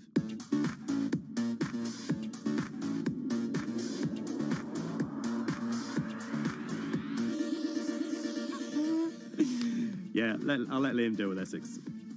I am from Essex, so I feel like I'm free to, to get into this. Sweet, as they say. If you were to ask someone in Britain how they would imagine a kind of Essex person, they would see someone who's maybe slightly flamboyant, with a sort of Cockney accent, a sort of Guy Ritchie-style accent. Not afraid to splash the cash, but it's probably pretty bright and has done well for themselves. Don't even make sense, does it? But, these guys, they drove around very nice Rolls Royces and Bentleys. They went to places like Marbella on holiday. Thaden Boyce is a very wealthy place. You have to have considerable income to be able to afford to live in that village. It's a really nice place to live, and it's 20 minutes tube ride away from the city. Earlier in the summer, we have this lead, which is that there's this tiny firm called Vega Capital London, and they were the biggest winners from the biggest oil crash in history. Anyone that covers markets is going to be surprised about that. You're thinking your BPs of the world or your Glencores, but there's this tiny firm. And one of the big challenges that we had was actually finding out who worked with Vega Capital. It wasn't immediately obvious, and at first we had absolutely no idea. If you go to the Vega Capital website, it says it's under construction. If you do basic online searching, it's very difficult to find anyone who's publicly connected to the company. So inevitably, we're incredibly curious at this point. Like, who the hell are these people? The more reporting we did, the more it became clear that this group were connected socially as well as professionally. They went to weddings together, they played golf together, they would go on holiday together. We found out that a number of them were members of the West Ham Supporters Club in London. A few of them started companies together, so you could see all the connections between them and start to see a distinct group emerging. And it really just was this kind of shock that, this wasn't just like a hedge fund or a firm you'd never heard of. This was actually a group of buddies who all had the same experience on this day and had all made a huge amount of money. So if you're an oil trader, there's a number of different ways you can trade, and probably the most popular is WTI futures contracts. And it's basically a contract that says, I'm going to buy 1,000 barrels of oil from you at this point in the future, or I'm going to sell 1,000 barrels of oil to you at this point in the future. It's actually just a financial contract to gamble on to predict whether oil is going to go up or down. On the 20th of April in Essex, there had been signals for a while that this was going to be an exceptional day in oil markets. And we know that some of them arose early and started their trading in the early hours of the morning while it was still dark outside. Essentially what they were doing is buying contracts that gave them an obligation to buy oil at whatever the price ended up at 2:30 p.m. So they're basically placing a bet that oil was going to fall throughout the day. But they're simultaneously selling lots of oil as well. And whether they make a profit and how much profit they make is the difference between what they buy the oil for and what they sell the oil for. Now, of course, we now know throughout April 20th, the price dropped and dropped. So this is going very well for them. They are committed to selling oil at these prices, and the prices are continuing to fall, which means they're going to be able to offset it and buy oil at cheaper at the end of the day. Now, once it gets to kind of 1:30, 2 p.m., that's when things start to get really interesting. Suddenly there's a kind of influx of buyers and sellers, as desperation increases in the market and trading volumes go up. Now at 2:08 p.m. exactly, something bizarre and unprecedented happened, which is that oil passes into negative territory. And it fell to a record level of minus $38. We've never seen anything like it, period, in terms of the contraction of the global economy. That huge gulf between what they were buying the oil for and what they were selling it for enabled them to make more money than they ever thought possible. So their profit was the difference between minus 37 and all of these positive numbers on every contract they sold. The price of crude briefly hit minus $37 a barrel. For one group of traders operating from a small office, it was a very, very profitable day. It's important to remember this had never happened before in the history of oil trading. No one could have predicted it. I can't think of another example of where you enter a trade and you get paid on both sides. You get paid both to sell and to buy. It's unthinkable. One thing we know about the Cuddles Trading Arcade is that they were very comfortable taking large risks. And, you have to be clear, this was a large risk. Yeah, we spoke to oil traders, both people that know these guys and people that don't, and they all say that this is, incredibly risky. And that's actually what stops a lot of oil traders doing trading like this. They simply aren't willing to stomach the risk. But Cuddles and his friends were. So when the kind of final calculations came down, the group of the 9 most profitable traders made $660 million or thereabouts between them. I mean, if you can imagine, I think 3 or 4 of them made in excess of 100 million each. One of the astonishing things about this trade is that 2 of the individuals who made more than $100 million in a single day were in their 20s. One of them was 22 years old. Only a few years earlier, he'd been posting on his social media about doing teenage stuff with his mates in town and going to see girls and rap music. And here he is a few years later making $100 million in a single day's trading. When me and Liam discovered that, we couldn't believe it. We couldn't believe what we were seeing.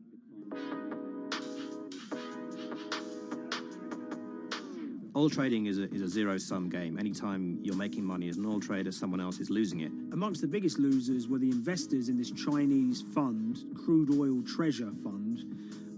There were thousands of them, and they lost everything. Lots of people had put their savings into oil funds. They lost money that day. Big banks and brokers who sort of stand in the middle of trading parties, they lost money that day. And another interesting thing is that oil-producing countries like Kuwait or Canada, they sell oil as an average of the WTI closing price over the preceding month. So the fact that one of those numbers in that average was minus 37 meant, if you can imagine, countries like Saudi Arabia and Kuwait potentially lost a couple of dollars on every single barrel of oil they sold that month. Vega Capital's traders made such an extraordinary sum of money that it was inevitable there would be some scrutiny of what they did. But it wasn't just the sums of money they made. In the vital half an hour before the settlement price was set, they were by far the biggest sellers of oil futures in the market, which is an incredible thing to think about when you consider that the other participants in that oil market are going to be the world's biggest banks, oil majors, BP and Shell, and here you have a group of 9 guys in Essex who are having this significant influence over a global market for oil. I mean, I think you have to assume that if these guys had made $7 million or $10 million, they probably would be celebrating in Essex right now. But the fact that they made closer to $700 million has meant that they are facing understandable scrutiny. We wrote individually to all the Vega traders who did exceptionally well that day, and we got a letter in response from a law firm representing the group. And the law firm was at pains to point out, number one, that they haven't been accused of any wrongdoing, that they all traded independently and separately, and they'd basically all made up their own minds that this was what was going to happen in oil markets based on publicly available knowledge, and decided to execute this trade. What I love about these stories is there's a real variance of opinion, and some people will look at what happened and think that must be dodgy. They all traded at the end of the day. They all made a huge amount of money while all these people lost. That's shocking. But lots of people say these guys are at acute disadvantage. They're in a market that's inhabited by, huge technology-driven funds and firms and oil giants that have got all the advantages in the world, and when you get a bunch of Essex geezers who essentially beat the market and find a way to make a huge amount of money, they should get a pat on the back, really, because that's the dream. Since this happened, a lot of the guys have stopped trading the monthly settlements that they'd done so well at in the past. Several of them have set up new companies. They've essentially gone very quiet. Any kind of social media presence they had has kind of closed down. By all accounts, they're, waiting this out. It's certainly too early to try and predict how the regulatory investigations are going to pan out. We just don't know. There's a number of potential outcomes for these guys.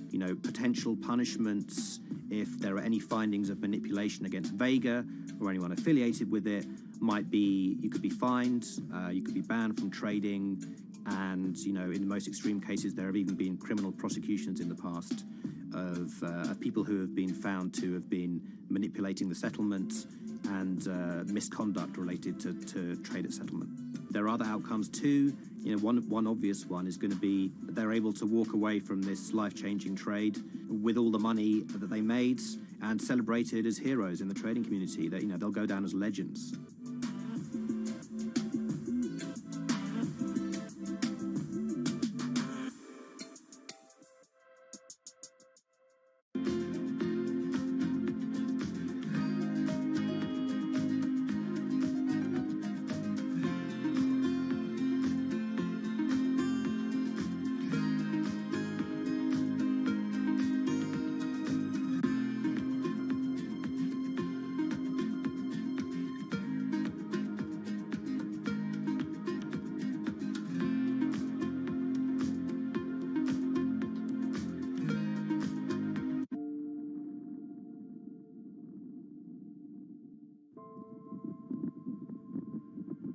It's very important, given the nature of the climate crisis right now, for the general public to have an understanding of what progress is or is not actually happening. And I think many readers right now, they'll see these hundreds and hundreds of companies making these big, bold climate claims.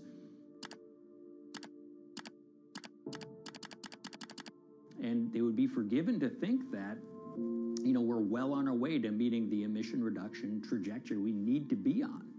And the reality of the matter is we're just not on that trajectory. And a key reason for this sort of disconnect is the use of offsets that aren't doing what they claim to be doing. We have a massive potential for sort of willful blindness. We can convince ourselves of things regardless of what the facts are. And so that's what tends to happen in these cases. It's not that anybody is setting out to commit climate fraud. They sort of walk themselves into a situation and they convince themselves of one thing, and that allows them to convince themselves of another thing. But at the end of the day, they're doing something that makes no sense at all.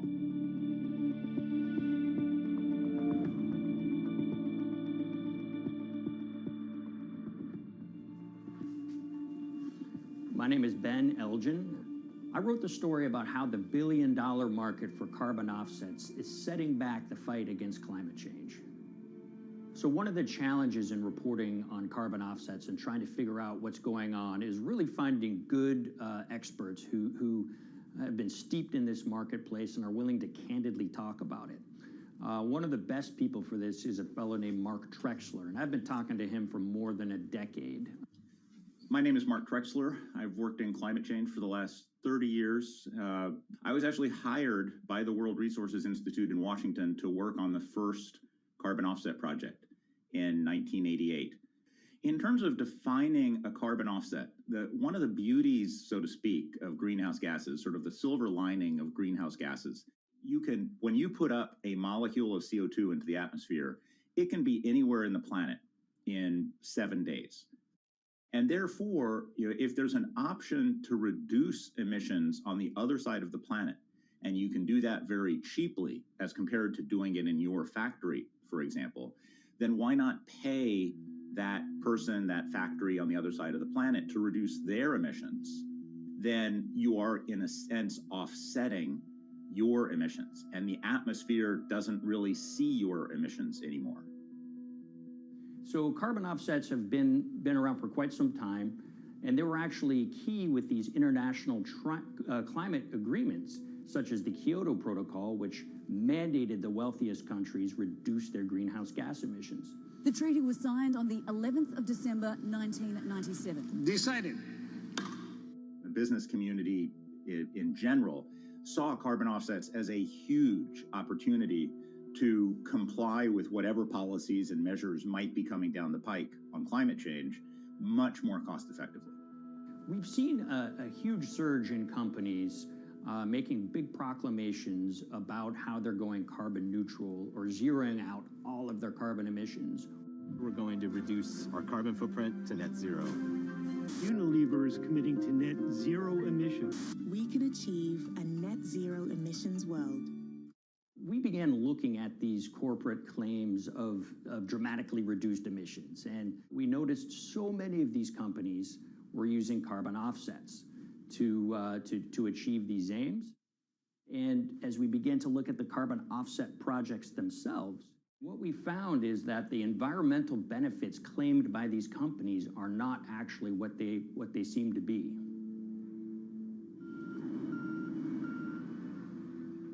And as we sort of saw and spotted a number of these very aggressive carbon offset projects, which appeared to be generating inflated credits or bogus credits, we saw a number of them were associated with the Nature Conservancy. This surprised us. The Nature Conservancy is the world's biggest environmental group. They have about $1 billion a year in revenues, and they've been around for 7 decades. They've preserved about 125 million acres of land, and they've done so many good works over the years, and they've been very strong in terms of working with corporate partners. The Nature Conservancy has taken a different approach, a very pragmatic and pro-business approach. They will not go out and criticize a big polluter, but they're very happy to work with them. Some might say that, well, that's selling out, but others would say, and those at the Nature Conservancy would say, these companies have deep pockets. They can help fund important preservation work, and we have absolutely no problem working with them on this stuff. So companies are very warm, and they've partnered with the Nature Conservancy for many years. And yeah, it definitely lends a sheen of credibility to these projects. Here's 20 new reasons to visit Disney World this year. 1, 2, 3. If you look at, for instance, Disney, that's a sprawling company with theme parks and cruise lines that burn up diesel fuel. They have office buildings and television studios that consume electricity.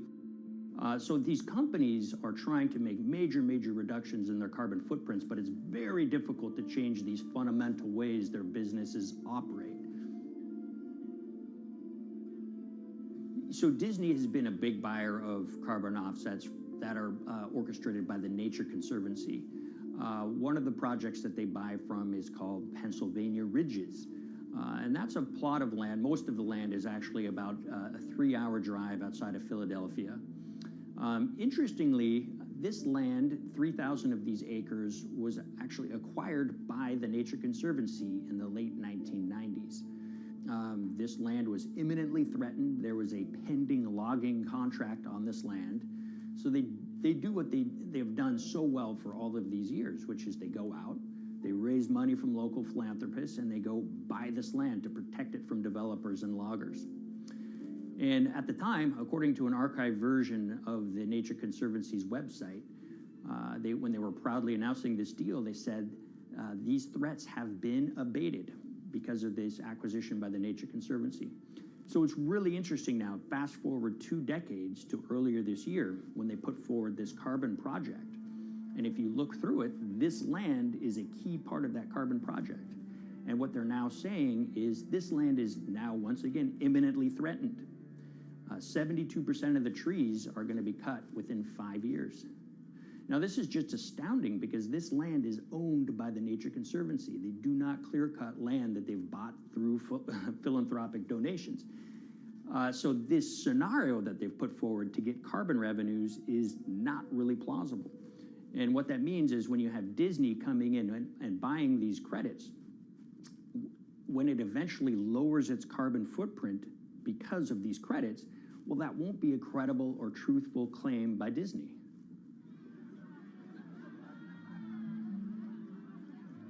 So this is an organization that truly understands the threat of the issue of climate change and is wanting to do its part to address this.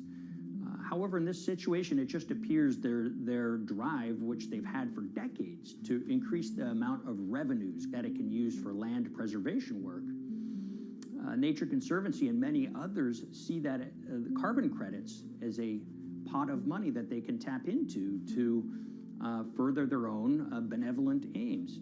But unfortunately, what this has resulted in is claims of climate progress that just aren't really happening.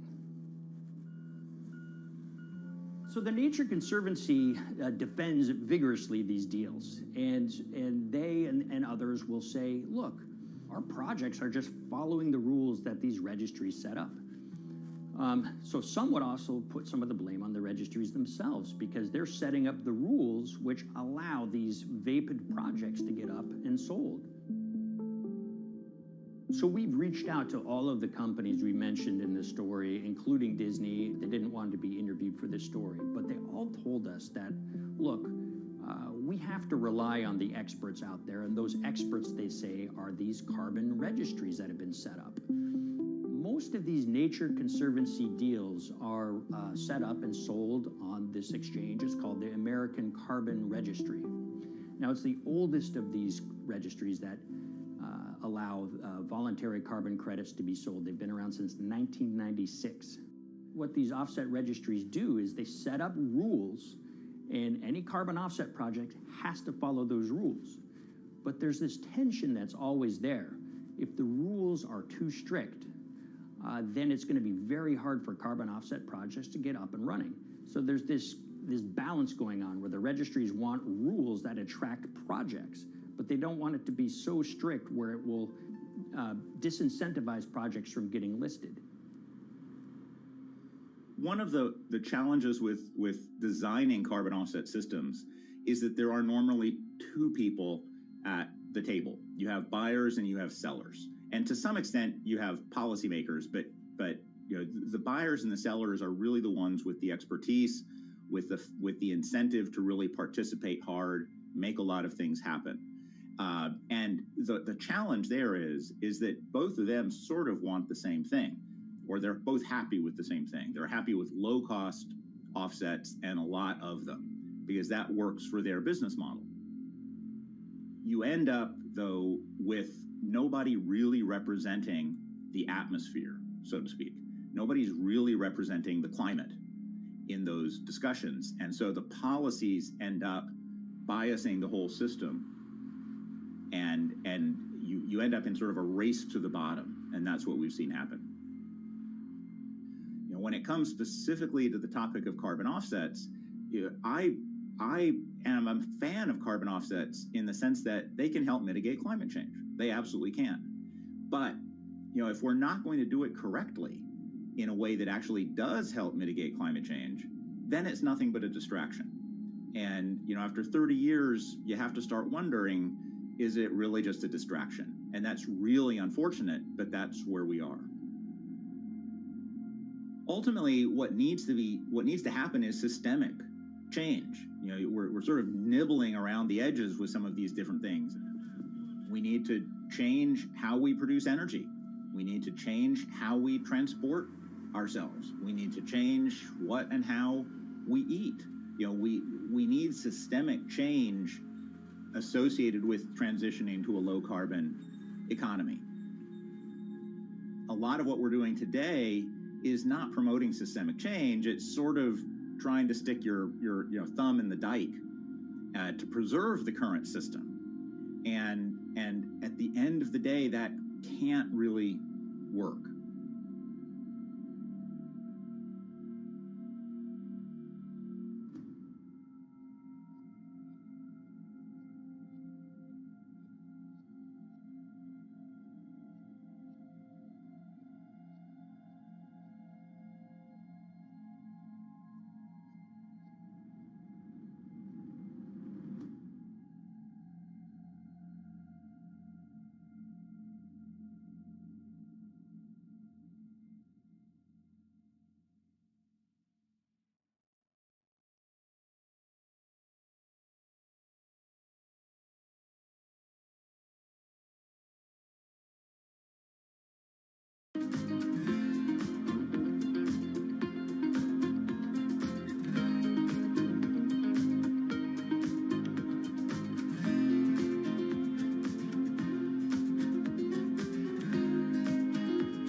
the Hyperloop. There's a good chance you've heard the name by now. This is the Hyperloop system. It can take people hundreds of miles in minutes. The Hyperloop, a series of tubes that would transport people in pods at ultra-high speeds over long distances. It's a remarkable new form of transportation that can whisk people from city to city in a flash. 29 minutes from New York to D.C., 30 minutes from L.A. to San Francisco. For years, we've been seeing these futuristic, utopian renderings of some cross between a spaceship and a monorail. But lately, the Hyperloop is becoming much more real. Yes. It was surreal to be even sitting inside a Hyperloop, and just even more incredible to actually be like riding down a track in something that was nothing more than a crazy idea 6 years before. Companies all around the world have been developing and testing the technology needed to propel passengers at speeds of over 1,000 kilometers per hour. But for many, speed is only the first step to unlocking the full transformational effects of a new mode of transportation. Fast is what we just sort of take for granted in the Hyperloop world. It's the network effects that really deliver the benefit. And that opens up a completely different scale of economic opportunity.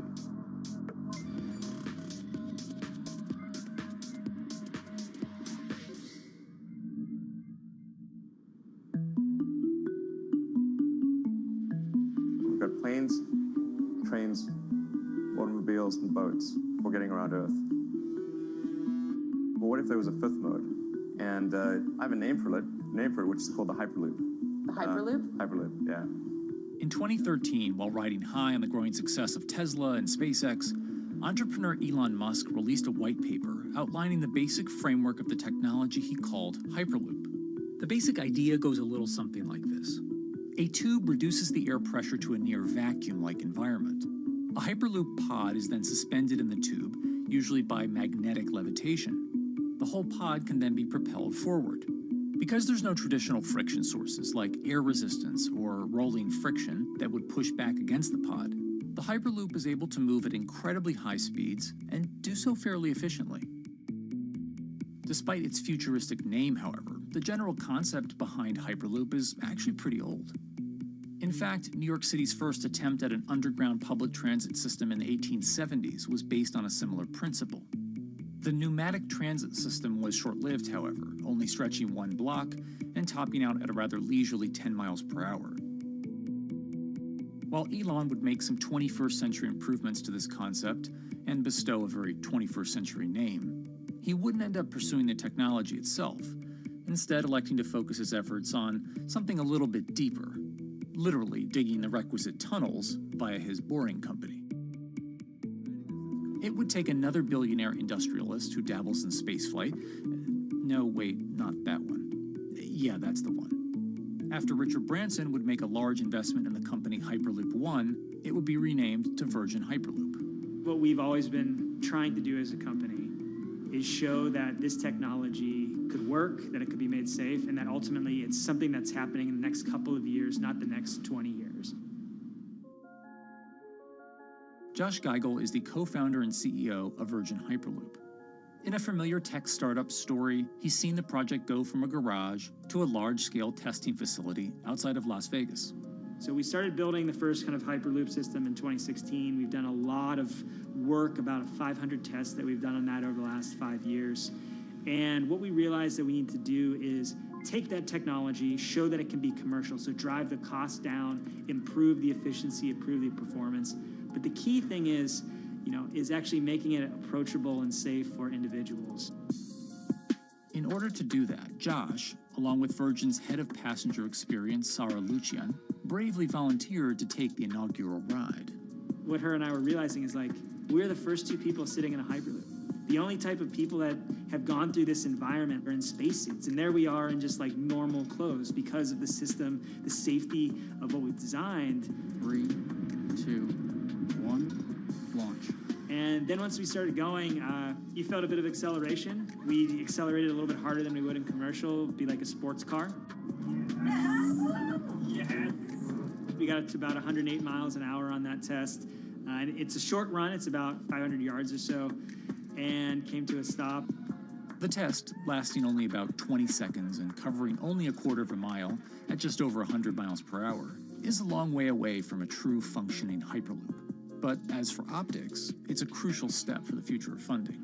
The number one question we got from investors or from project proponents or just people in general was like, is a Hyperloop safe? And what better way to show something is safe than by actually getting people on it? But convincing investors and governments that would likely be fronting some of the construction costs for an unproven technology is no easy task. First and foremost is the question of safety.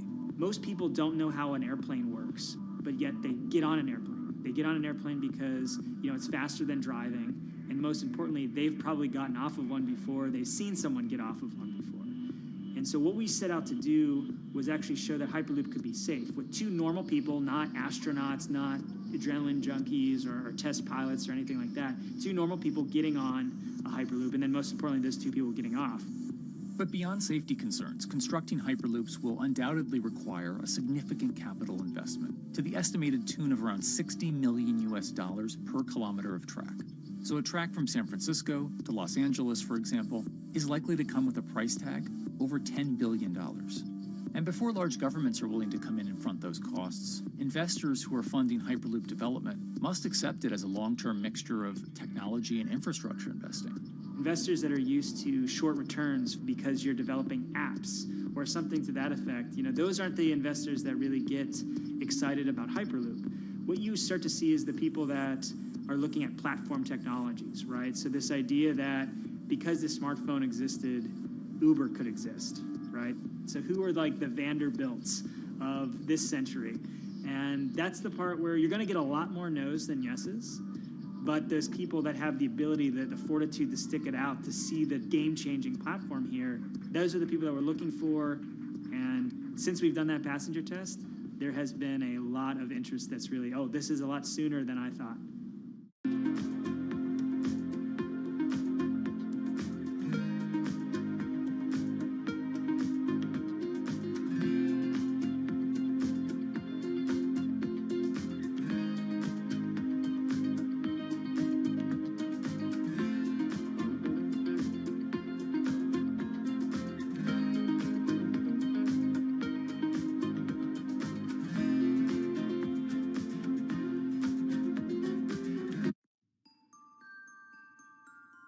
Envisioning the ripple effects of what Hyperloop could achieve, though, is fairly challenging at this stage of development. It's fast, yes, but for point-to-point travel, traditional maglev trains can move pretty fast as well. And outside of China, South Korea, and Japan, even those haven't seen much adoption elsewhere due to the high costs and questionable profitability. The Shanghai line in China, for example, loses around $100 million every year. Hyperloop companies, however, believe they can offer something different than traditional railway lines. My name's Alan James, and as far as I know, I'm the only guy on the planet who's written a government-level business case for 300 kmh conventional high-speed rail, 500 kmh maglev, and 1,000 kmh Hyperloop.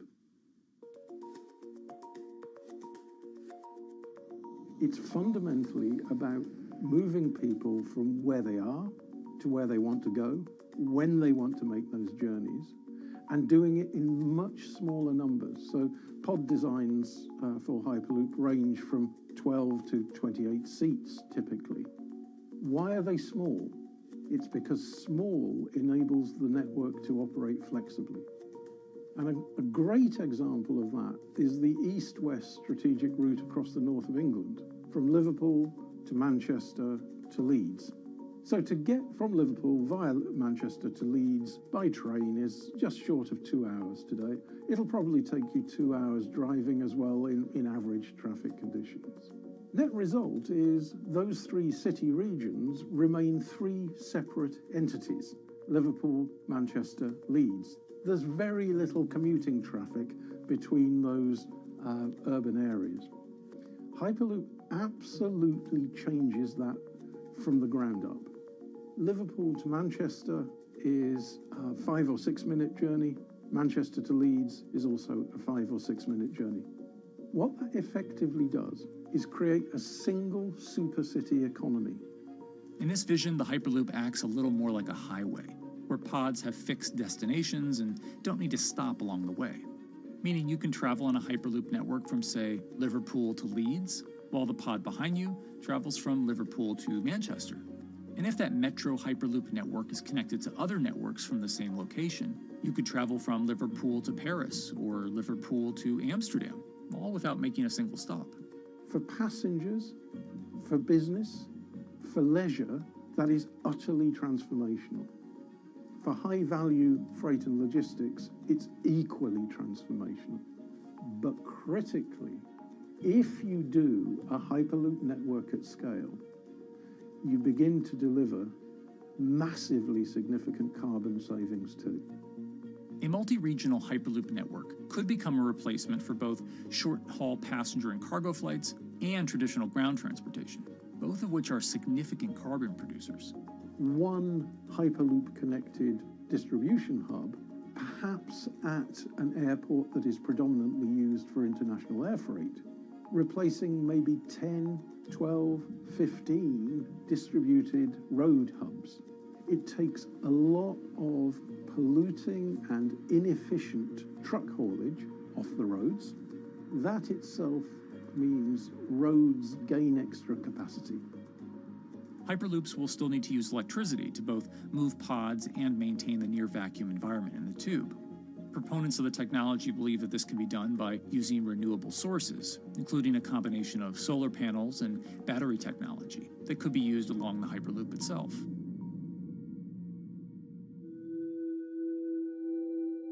But even with all multipliers of time and carbon emission savings that a Hyperloop network may provide, the investment capital required to actually build such a network becomes even more economically and politically daunting. Committing doesn't mean spending billions on day one. Committing means, how do we phase it?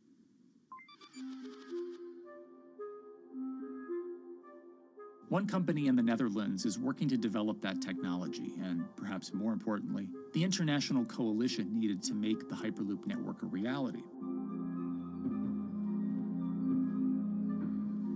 So we are here in Europe's first full-scale Hyperloop test facility, where we can already prove every conceptual technology of the Hyperloop. This is Tim Houter, a co-founder and CEO of Hart Hyperloop, headquartered in the city of Delft. And while this testing tube might not seem as large as others, inside is a key technology to create the on- and off-ramp type infrastructure of a Hyperloop network, that is, a lane switch. That's something we can already test here. You can actually see it here, that the track is diverging from one track into two. That makes it possible to eventually split up the Hyperloop track in two sections. And in that sense, you can create a complete Hyperloop network that in the end will make it possible to travel, for example, over a whole continent. Take Europe, for example, with the same ease as you can now travel with a metro in a city. The nice thing about this magnetic levitation system that we've developed is that there's absolutely zero moving components in the track. So for example, if you have to do a lane switch, all you do is that the tube basically splits up, and statically the tracks also split up. And whenever the vehicle enters a switch, it either pulls itself to the right with its magnets, or it pulls itself to the left with its magnets.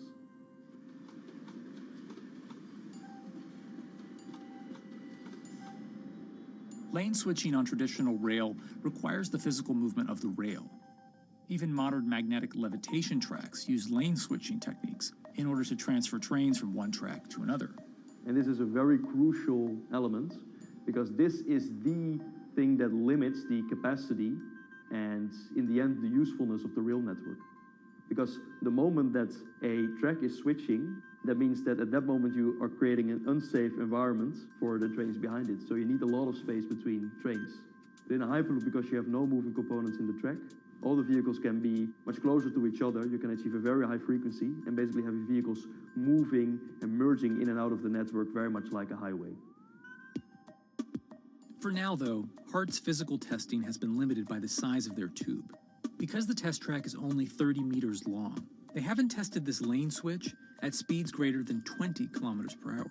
However, the company is working to build a new test site where it plans to increase that testing speed to 300 kilometers per hour. We're now in a phase where we have proven most of the most important technologies in the test facilities that we already have. And we have also demonstrated the viability and the feasibility of a network. If you look at all the subsystems that it consists of, most of those are proven systems, already demonstrated in lab conditions. So we don't really believe that the technology itself is going to be the biggest challenge.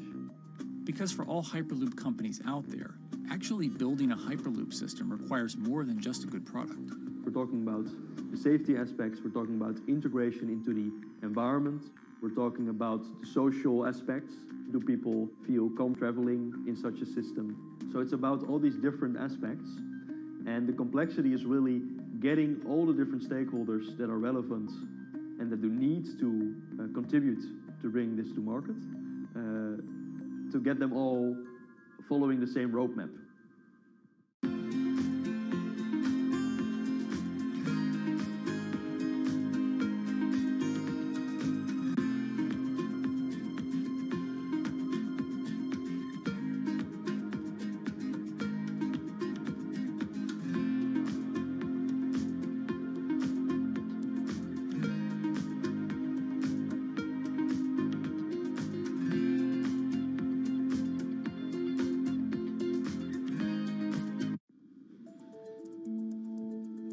In order to help build this coalition of private and public interest in Hyperloop development, HART in 2018 partnered with other Hyperloop companies from Europe and Canada. The goal was to define, establish, and standardize the framework to regulate Hyperloop systems. Right now we are working with all the Hyperloop developers together in setting up the first, let's say, structure for starting the standards drafting. One of the most important goals for HART is interoperability, which is essentially making sure the different systems can communicate with each other. Interoperability is so important because what we want to achieve is actually have this seamless travel experience. So you don't want to end up, for example, going from Madrid to Paris and then switching because you need to use a different technology to get, for example, to Amsterdam. The idea being that as companies around Europe create the first commercial Hyperloop tracks between individual cities, one day those can all be connected to a larger network. Everyone that believes that Hyperloop is a future transport system also realizes that there is a need to have this network because that's where Hyperloop thrives. Hyperloop is such a huge project. It's definitely not something that you can do on your own or as a single company. So you need to do it with a lot of other companies. You need to have the governments. I think in that sense, the biggest challenge that we've encountered is to really get all the required parties together to take the steps in development and in commercial implementation.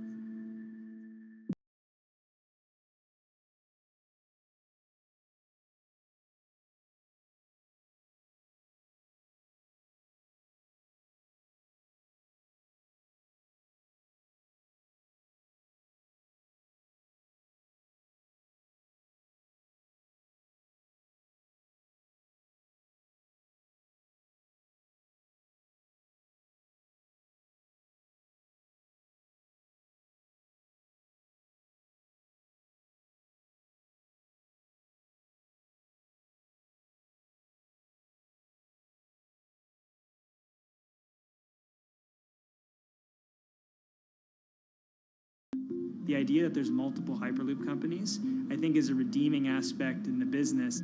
People really want to see something happen, so having multiple people move forward is good for that. I was struck when Josh and Sarah rode the pod. 2 or 3 of the major outlets used the phrase, "We now have a new mode of transport." And although all of that technology had existed before those 2 human beings rode it, it was the moment at which those 2 human beings traveled that short distance down the tube that in popular imagination, Hyperloop became a mode of transport.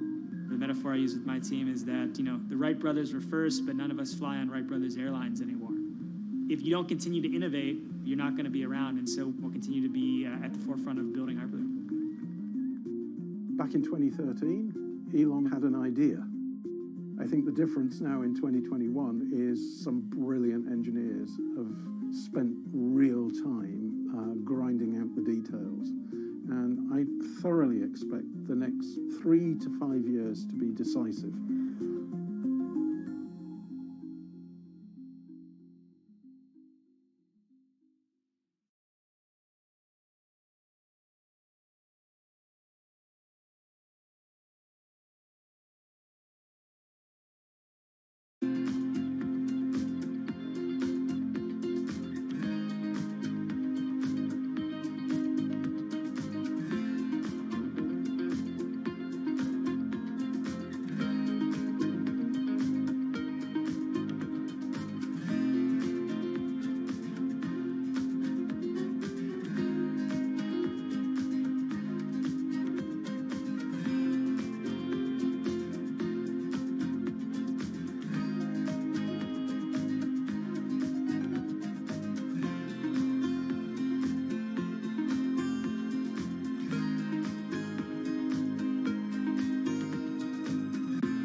This week, how hydrogen can transform our energy usage. We'll look at why the universe's most abundant element could be a game changer in the climate revolution. Hydrogen technologies are not new. They are used in other sectors. We use them in space, on our rockets, and we don't need the laws of physics to change to be able to use hydrogen on our planes. From iron ore to green hydrogen, one of Australia's richest men tells us about his pivot to sustainable energy. Let's take action.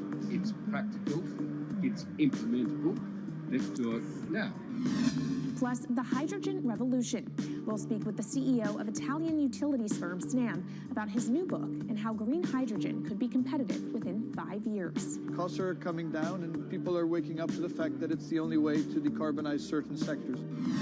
From Bloomberg's global headquarters in New York, I'm Kaylee Lyons, and this is Bloomberg Green.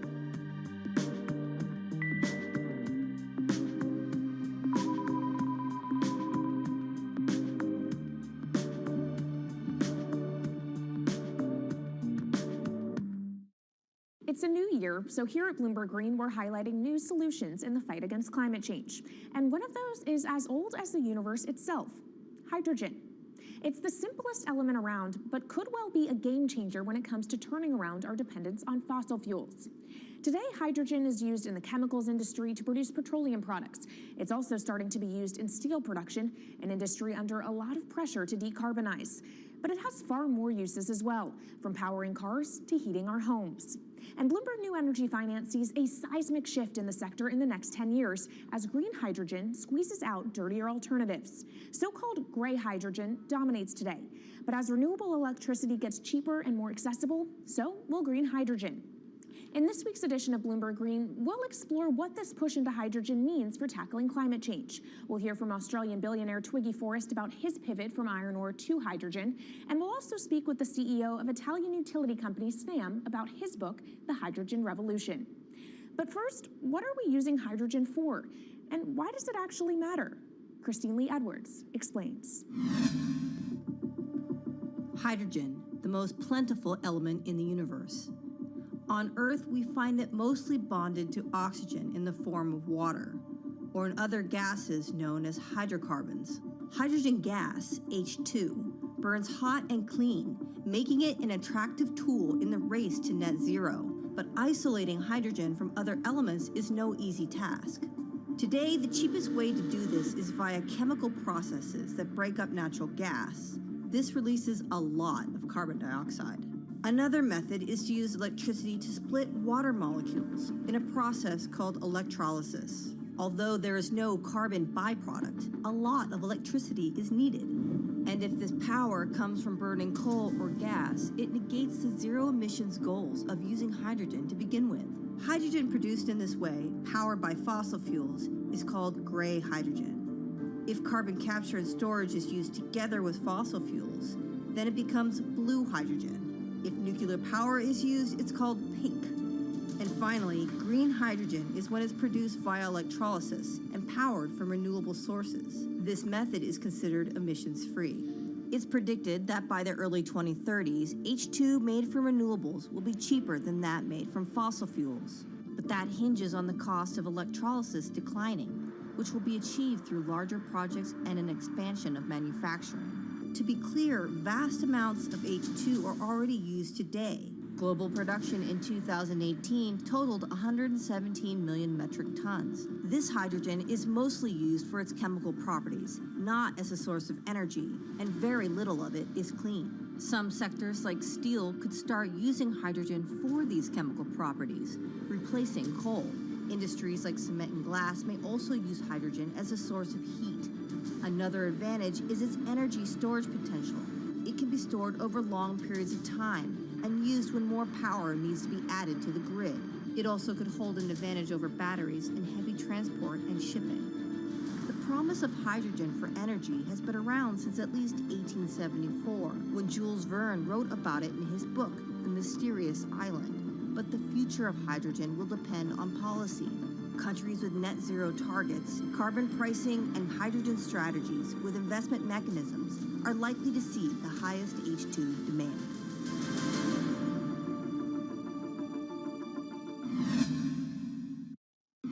That was Bloomberg's Christine Lee Edwards explaining what hydrogen means for the energy transition. But how are businesses approaching the sector? Well, one of Australia's richest men is making a big play into hydrogen. Andrew Forrest, better known as Twiggy, made his fortune from iron ore, being the chairman, former CEO, and major shareholder in Fortescue Metals, one of the world's biggest miners. But after having made over $10 billion in profit from the metal in the last fiscal year, Twiggy wants to transform Fortescue into a clean energy company. He's been scouring the planet in search of investment opportunities in hydrogen and renewables. The firm plans to allocate up to 10% of its annual profits for green energy investments and is exploring projects across the globe, from Indonesia to Argentina. Francine Lacqua caught up with Twiggy Forrest. There's only one type of clean hydrogen, all the rest is dirty. Yeah. That is green. If you just say green hydrogen is clean, the rest is dirty, then you've actually nailed it. And, you know, anyone else who produces any other rubbish, any other argument, just look them in the eye and say, why is global warming accelerating if anything you're saying is true? And then you'll know, actually, it's greenwashing. Yeah, but there's a lot of greenwashing because I keep on being told it's a transition. We can't just, make the transition at a click of a finger. So what are we doing wrong? What can we do better? I don't remember the personal computer having to transition the typewriter. I really don't remember that. I don't remember the smartphone having to transition the pocket calculator and the old landline. You know, its transition line is complete rubbish. The lie got put to it 2 days ago when JCB, a really loved British company, every right for the country to be proud of JCB, and Fortescue, holding a bit of a similar reputation, fantastic track record, everyone's been super well from Fortescue, huge balance sheet, super strong. When those two companies got together and agreed a $79 billion US agreement per annum, right, then that's a real wake-up call to say, hang on, green hydrogen is obviously commercial now.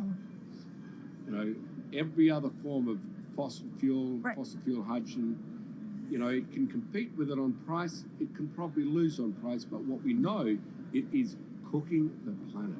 And only green hydrogen zero methane, zero carbon in the supply chain. Don't worry about the molecules in the supply chain. But at the moment, we're not even phasing out coal, if you look at the G20 communique. So we have a long way to go to talk about only using green hydrogen. Yeah, so look, I have a call, which I'd like to make now, that the world should not fund any more coal-fired power stations, coal mining projects, ever. We should wind them down as quickly as possible because they are cooking the planet just like grey and blue hydrogen is cooking the planet. Yeah. You know, hydrogen, which is not made from renewable electricity, is releasing 10 to 16 times more carbon, let alone the methane, which is worse, than it is hydrogen. So we've just got to stop doing things which are self-harming under the guise of greenwashing. So why are leaders so slow? Even if you look at the appetite for ESG investments, they're growing exponentially, so are emissions. So where are we allocating capital? Okay, so take the recent G20. There's probably a reason why there wasn't strong action coming out of the G20 because people were not aware that major transactions between large companies were taking place now on green hydrogen, that actually this pollution-free all the way to the supply chain fuel was now being transacted at multi-billion-dollar scale. If they'd known that, I don't believe any sovereign leader or any energy minister or climate change minister could not take ultra seriously that green hydrogen is now here to stay. It's broken through. History has been made. It will never go back. Okay, what is the one thing that you would tell leaders today and business leaders? How do we transition faster than what we are now because we're at real risk of missing our targets? Oh, so that's really simple. You stop funding, you stop subsidizing, you stop using money into fossil fuels. It could be carbon sequestration, it could be fuel rebates, it could be anything. Hundreds of billions of dollars getting ashed while we ash the planet on fossil fuel subsidies. Because we haven't had that renewable electricity, we haven't had that green hydrogen, it's kind of been pushed down. It's all sorts of excuses. Oh, it'll never be commercial. It'll never be supplied in the quantities we need it. You know, blah, blah. Now we know, let's take it. Now, is there going to be a shock to the energy system? Is there going to be a shock actually to economically? And is it worth, you know, not talking about transition, just going from A to B? Yeah, it's a fantastic question. A to B is the solution. Let fossil fuels do what fossil fuels do. Just burn their coal, burn their oil, burn the gas. At least they're pumping up carbon and methane into the atmosphere, honestly. Well, not that honest because they don't measure methane, which is 90 times worse than carbon. But at least the carbon is being done honestly. Encourage the green hydrogen sector to come in really fast. Okay, it's there. There's renewable power all over the world. We now know how to make electrolyzers much cheaper, like 25% of the original cost. We know how to do that now. We don't have an excuse to get into it. Does it need to be cheaper than oil and fossil fuel for it to be viable worldwide? Well, right now it is. Okay, so let's just swallow that bit of financial data. Right now it is cheaper, and it's getting more cheap. It's the only fuel you know of which is declining in value. You don't have enough of it, right, to power the world. Ah, yes. That's only because we haven't had policies to support it. If we had policies to support it 5-10 years ago, it would be everywhere. You'd see the global warming budget start to come down. Now, we've got 5 or 10 years to make a huge difference. I need policy leaders all over the world to appreciate now, okay, big business is transacting with green hydrogen in multi-billion-dollar agreements. We now know it's here and it's here to stay. Let's spread it everywhere. Coming up on the program, the hydrogen revolution. We'll speak with the CEO of Italian utility firm Snam about his new book and why he thinks green hydrogen will be competitive in just 5 years. Plus, how are airlines working to become more sustainable? We'll look at how Airbus plans to step up in the climate fight. This is Bloomberg Green.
Bloomberg's world headquarters in New York, I'm Kaylee Lines, and this is Bloomberg Green.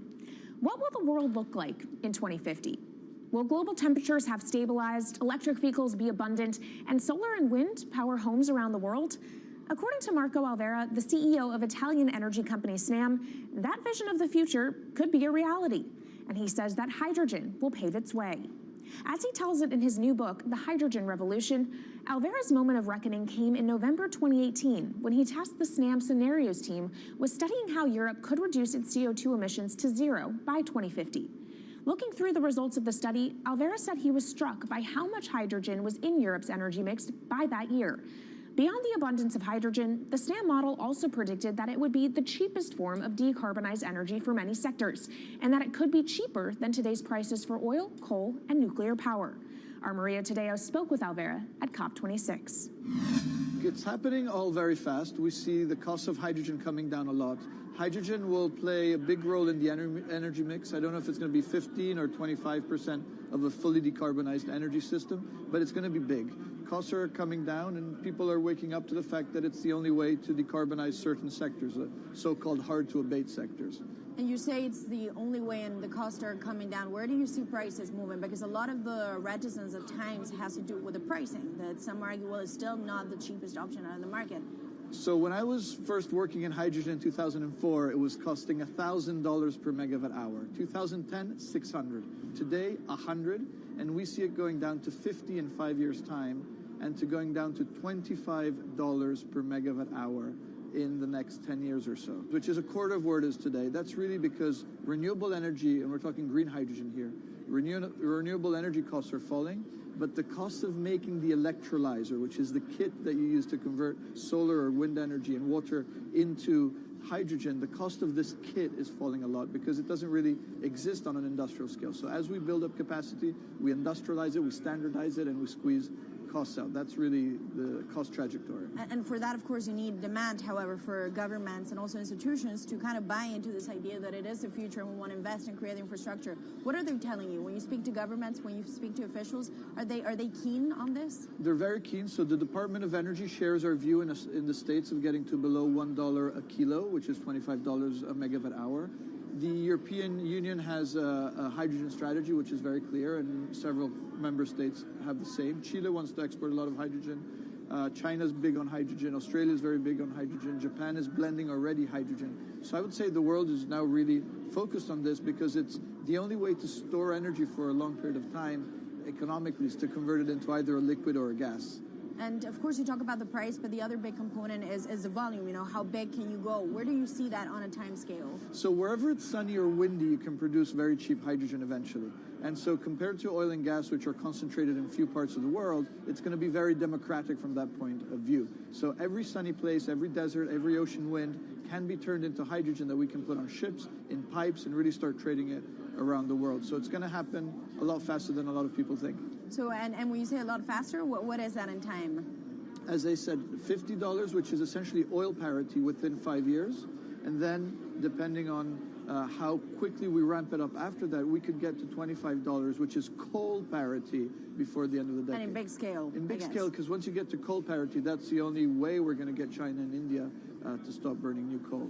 We have businesses in China and in India, and I see a lot of hydrogen development, a lot of renewable development in both countries. The India announcement was incredibly strong on 2030. Some people were upset about the 2017 net zero deadline, but when it comes to 30, he announced a big, big commitment to get to 50% renewables. Were you surprised by it?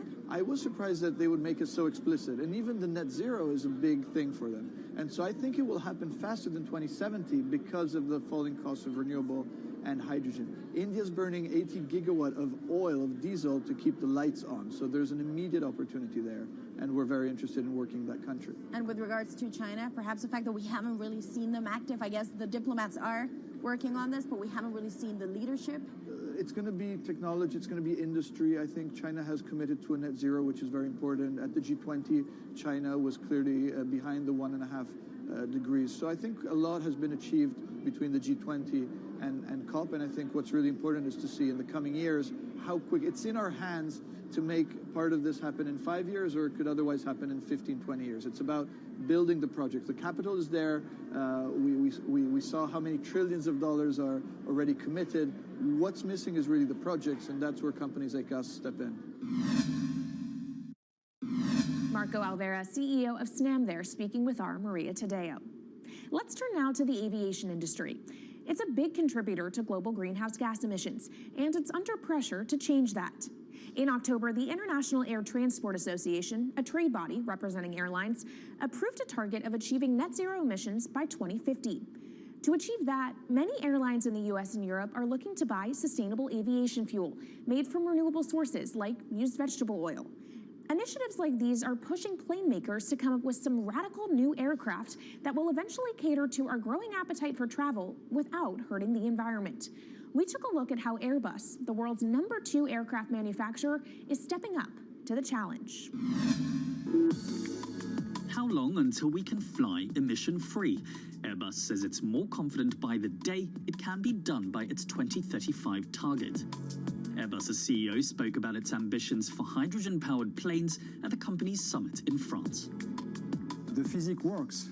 Hydrogen technologies are not new. They are used in other sectors. We use them in space on our rockets, and we don't need the laws of physics to change to be able to use hydrogen on our planes. So every day we become more confident, but we think we need to have a plane, we need to have the right fuels, the hydrogen available in the right quantity at the right place at the right time, and we need the regulations to be ready. So we really need the work and the collaboration of many people around the globe to make it happen on time.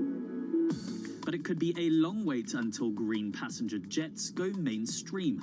Larger aircraft with more than 150 seats are not expected to feature globally until about 2050. That means manufacturers and airlines today are under growing pressure to ramp up short-term innovations to cut their carbon.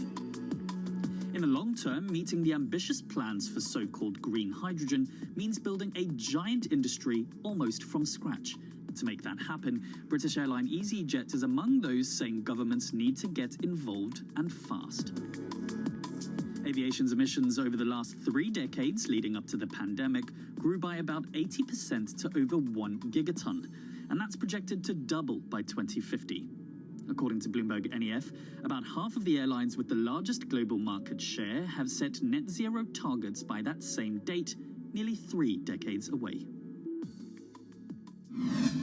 Coming up, from blue sky projects to the bottom line, we'll speak with our Bloomberg NEF expert Meredith Annex and dig into their models about how hydrogen fits into the future energy mix.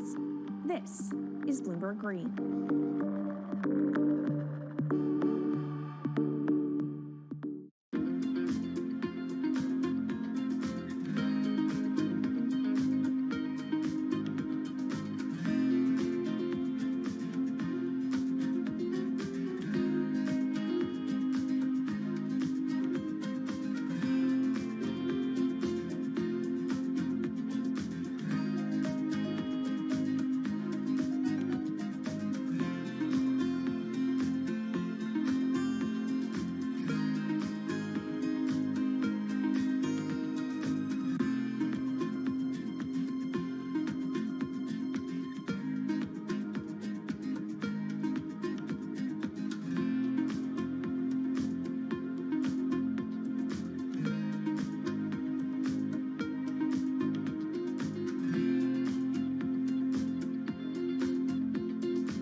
Bloomberg's world headquarters in New York, I'm Kaylee Lyons, and this is Bloomberg Green.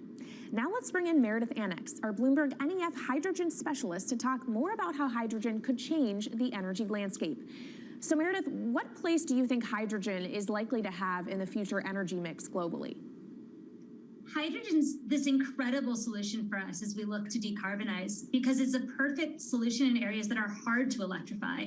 So where we like to think about hydrogen playing a role, it's in things like heavy industry, especially where you need a feedstock as well as energy source, and in things like dispatchable power, long-haul transport, maybe even shipping and aviation. That sounds great that it can be used for such diverse industries. At the end of the day, though, how much is this going to cost? Well, that's the amazing thing about hydrogen, because depending on how you make it, it can actually see significant cost declines in the future. So when we're talking about clean hydrogen, we usually mean green hydrogen produced from renewable electricity. And in that case, your hydrogen is almost as cheap as the renewables that are used to make it. So if you're in a place with really good renewable resources, you'll be able to have cheaper hydrogen. But even in places with less good resources, we think that hydrogen can be cheaper than $1 per kilogram, which is the price of unabated hydrogen today, and around $8 per million BTUs for those who prefer to think in energy units. And that can be achieved anywhere in the world by 2050, we believe. All right, so let's talk about kind of the pros and cons list. I don't know where cost fits into that, but what are the advantages to hydrogen over other renewables, and then what are the drawbacks? Yeah, main advantage is the fact that hydrogen can serve roles that electrons struggle with. And that's things like seasonal storage, for instance, or just anything where you need storability, where electrons are harder to store, hydrogen is going to be easier. That also leads to a downside, though, because hydrogen is less energy dense than the usual things that we use for storable energy today, like coal or oil or natural gas. So you will need more volume of storage to handle the same amount of energy. Let's talk about the viability as well and how it may differ in different geographies. What is your view on that? Yeah, so for green hydrogen, again, from renewable electricity, really places with the best renewable resources, things like Latin America or the Middle East, even Southern Europe, have really, really good potential for producing hydrogen. And then when you're looking at blue hydrogen, which is produced from natural gas or coal with carbon capture and storage, we do see that becoming more expensive than green hydrogen in the future, especially as renewable electricity costs come down. But that can be a viable option in places like the US Gulf Coast or Russia, where you've got good geological storage for the carbon, as well as ample natural gas that's quite cheap. All right, great breakdown. Thank you so much to our Meredith Annex, our Bloomberg NEF hydrogen specialist. And of course, you can get more from the Bloomberg NEF team on the terminal and online. And they've recently done a podcast called Hydrogen 101 as part of its Switched On series. So from iron ore titans pivoting to cleaner energy to talk of a hydrogen revolution, that's it from this week's edition of Bloomberg Green. We'll be back next week with a deep dive into the state of electric vehicles. And you can keep the conversation going by following us on YouTube, Instagram, and Twitter @Climate. I'm Kaylee Lyons from Bloomberg's world headquarters in New York, and this is Bloomberg Green.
is Bloomberg Business Week.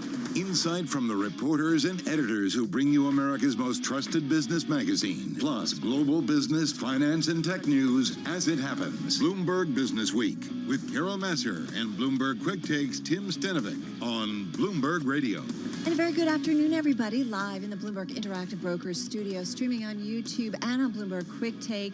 It is Wednesday, November 16, 2022, and I was looking at the chart of the equity trade today, Tim, and I really did. It was an EKG kind of trade. I'm sorry, are you a doctor? No, but I play one on TV. Okay, that's what I was looking for. Yeah, really all over the place, Carol. We're going to have more on that in just a second on why we're seeing everything move this way and that. We've got a great guest to kick off our broadcast. G20, as you know, wrapping up today. Former U.S. Commerce Secretary Carlos Gutierrez weighing in and really on getting back to a vibrant global trade system. I'm curious how he sees it, especially on a day where we have, in the last 24 hours, Apple, they're going to get chips back here at home, not necessarily as much overseas. Looking forward to that. Also, the cover of Bloomberg Business Week this week. It is an incredible cover story. It's all about the empty black box in the wake of the FTX fallout. And also the image is just pretty remarkable. All right, we'll get to that. Also, we're going to talk about another Trump run for the White House, but one without the support of a GOP mega donor. And bam, who do we have at the end? We got the co-founder and CEO of Shippo, Lauren Behrens-Wu, joining us. Looking forward to that. Bam. Oh, sorry. Emerald Lagasse as well. I was like wondering where you were going with that, Carol. Bloomberg Business Week is brought to you by Commonwealth, supporting more than 2,000 independent financial advisors with the solutions they need to grow a thriving business. Commonwealth, go where you grow. Visit commonwealth.com to learn more. This is why we love you, Tim Stenovic. All right, let's get to it. Let's get to the market drivers report. Actually, first, let's check on that trading day. Speaking of the markets, hey, Charlie Pellet. Well, hello there, Dr. Master. Bam, here we go, because we have got the Dow, the S&P, NASDAQ lows of the day right now. The S&P down 33, dropped there about 0.8%. The Dow lower by 57, down 0.2%. I'll give you the why in a moment here. We've got NASDAQ down 166, lower now by 1.5%. 10-year yield 3.71%, with the 2-year on this Wednesday 4.36%. Spot gold down 0.4%, 17.72 the ounce. Bitcoin slumping 2.1%, 16,530 on Bitcoin, while West Texas Intermediate crude down 1.7%, 85.41 a barrel on West Texas Intermediate crude. Stocks are declining after strong retail sales and at least 2 Fed speakers recast bets that the central bank's policy tightening regime is nearing an end. Well, as for those bets on what the Fed may or may not be doing at its next meeting, Oksana Aronoff is head of market strategy at J.P. Morgan Investment Management. You know, the Fed's job is not being made any easier by all of this different data. The stronger retail numbers today give them more cover to continue to be aggressive, which is what they have consistently telegraphed, right? I think Jerome Powell left no doubt whatsoever that he prefers to err on the side of more tightening as opposed to less tightening, because more tightening he feels he can undo with easy monetary policy, whereas less tightening is an error that will take years potentially to undo. A number of retail earnings this morning. Case in point, everybody's looking at Target, talking about it, down now by 12.3%. Home improvement retailer Lowe's up 3.3%. TJX, they're out of Framingham, Massachusetts, up by 3.6%. And also in the other direction today, we have got Advance Auto Parts. That stock down now by 16% after an earnings miss. So again, recapping here, stocks lower, S&P down 31, drop there of 0.8%. I'm Charlie Pellet, and bam, that's a Bloomberg Business Flash. All right, Charlie, thank you so much. All right, now let's get to the market drivers report. Let's set your Business Week agenda on, thank God it's Wednesday. Kriti Gupta, anchor and markets correspondent at Bloomberg in our Interactive Brokers studio here at Bloomberg headquarters. Gina Martin-Adams, chief equity strategist at Bloomberg Intelligence. She is with us on the phone in New Jersey. Kriti, I'm going to toss it over to you. Talk about the trade. I said it was an EKG kind of trading day when it comes to stocks, because we've just kind of been like, it's the kind of EKG you don't want, actually. Right. Look, I think this is coming off of a really monster rally week that we saw last week. It's also coming off of a good few days. What's today, Wednesday? So Monday, Tuesday, I believe were both rally days. So it's kind of natural for the S&P 500 to have a little bit of a pullback. I think what's more central here is that the NASDAQ is really underperforming, whereas in the past, I want to say 7 days or so, the NASDAQ was outperforming. Is it because of chips? I would say it's come as chips. Micron is definitely having an effect. They came out and they said they have a much weaker outlook than expected. Micron, by the way, for our global audience, is, I believe, the largest chip maker in the United States specifically, whereas NVIDIA has a more global presence. Bigger than Intel? I would have to double check that, but I mean in terms of facilities that are here in the U.S. Intel, of course, groundbreaking, I think, in Wisconsin, Ohio, and Arizona at the moment, but also a global presence, whereas Micron is more focused on the America of it. So there is that part of the equation. I think you have NVIDIA earnings after the bell as well. We do. So there is a bit of that. I think on the macro front, though, the idea that the Fed step down may not happen as aggressively because you have these retail sales numbers, because you have some pretty strong numbers coming out of Walmart, which, by the way, outperforms during a recession. So this isn't out of character for Walmart. I think that's the concern. That it outperforms during a recession? Well, the people are, Walmart's gathering more from wealthier customers, for example, and then discretionary spending, like we saw with Target today, is a concern, and Target is more focused on discretionary spending. Yeah, I think that's totally fair, and I think it's a sentiment that's being echoed a little bit in the bond market as well. Take a look at the 2-10 spread, an inversion of 65 basis points. That's a lot of nerd talk for every recession we've had. We've gotten not really past 50, 52, except for the 70s, which was like negative 200. So this is not a great signal from the bond market. Yeah. All right. Gina Martin-Adams, come on in on the trade, where you are, and what you think is worth writing about when you talk about research and put out research.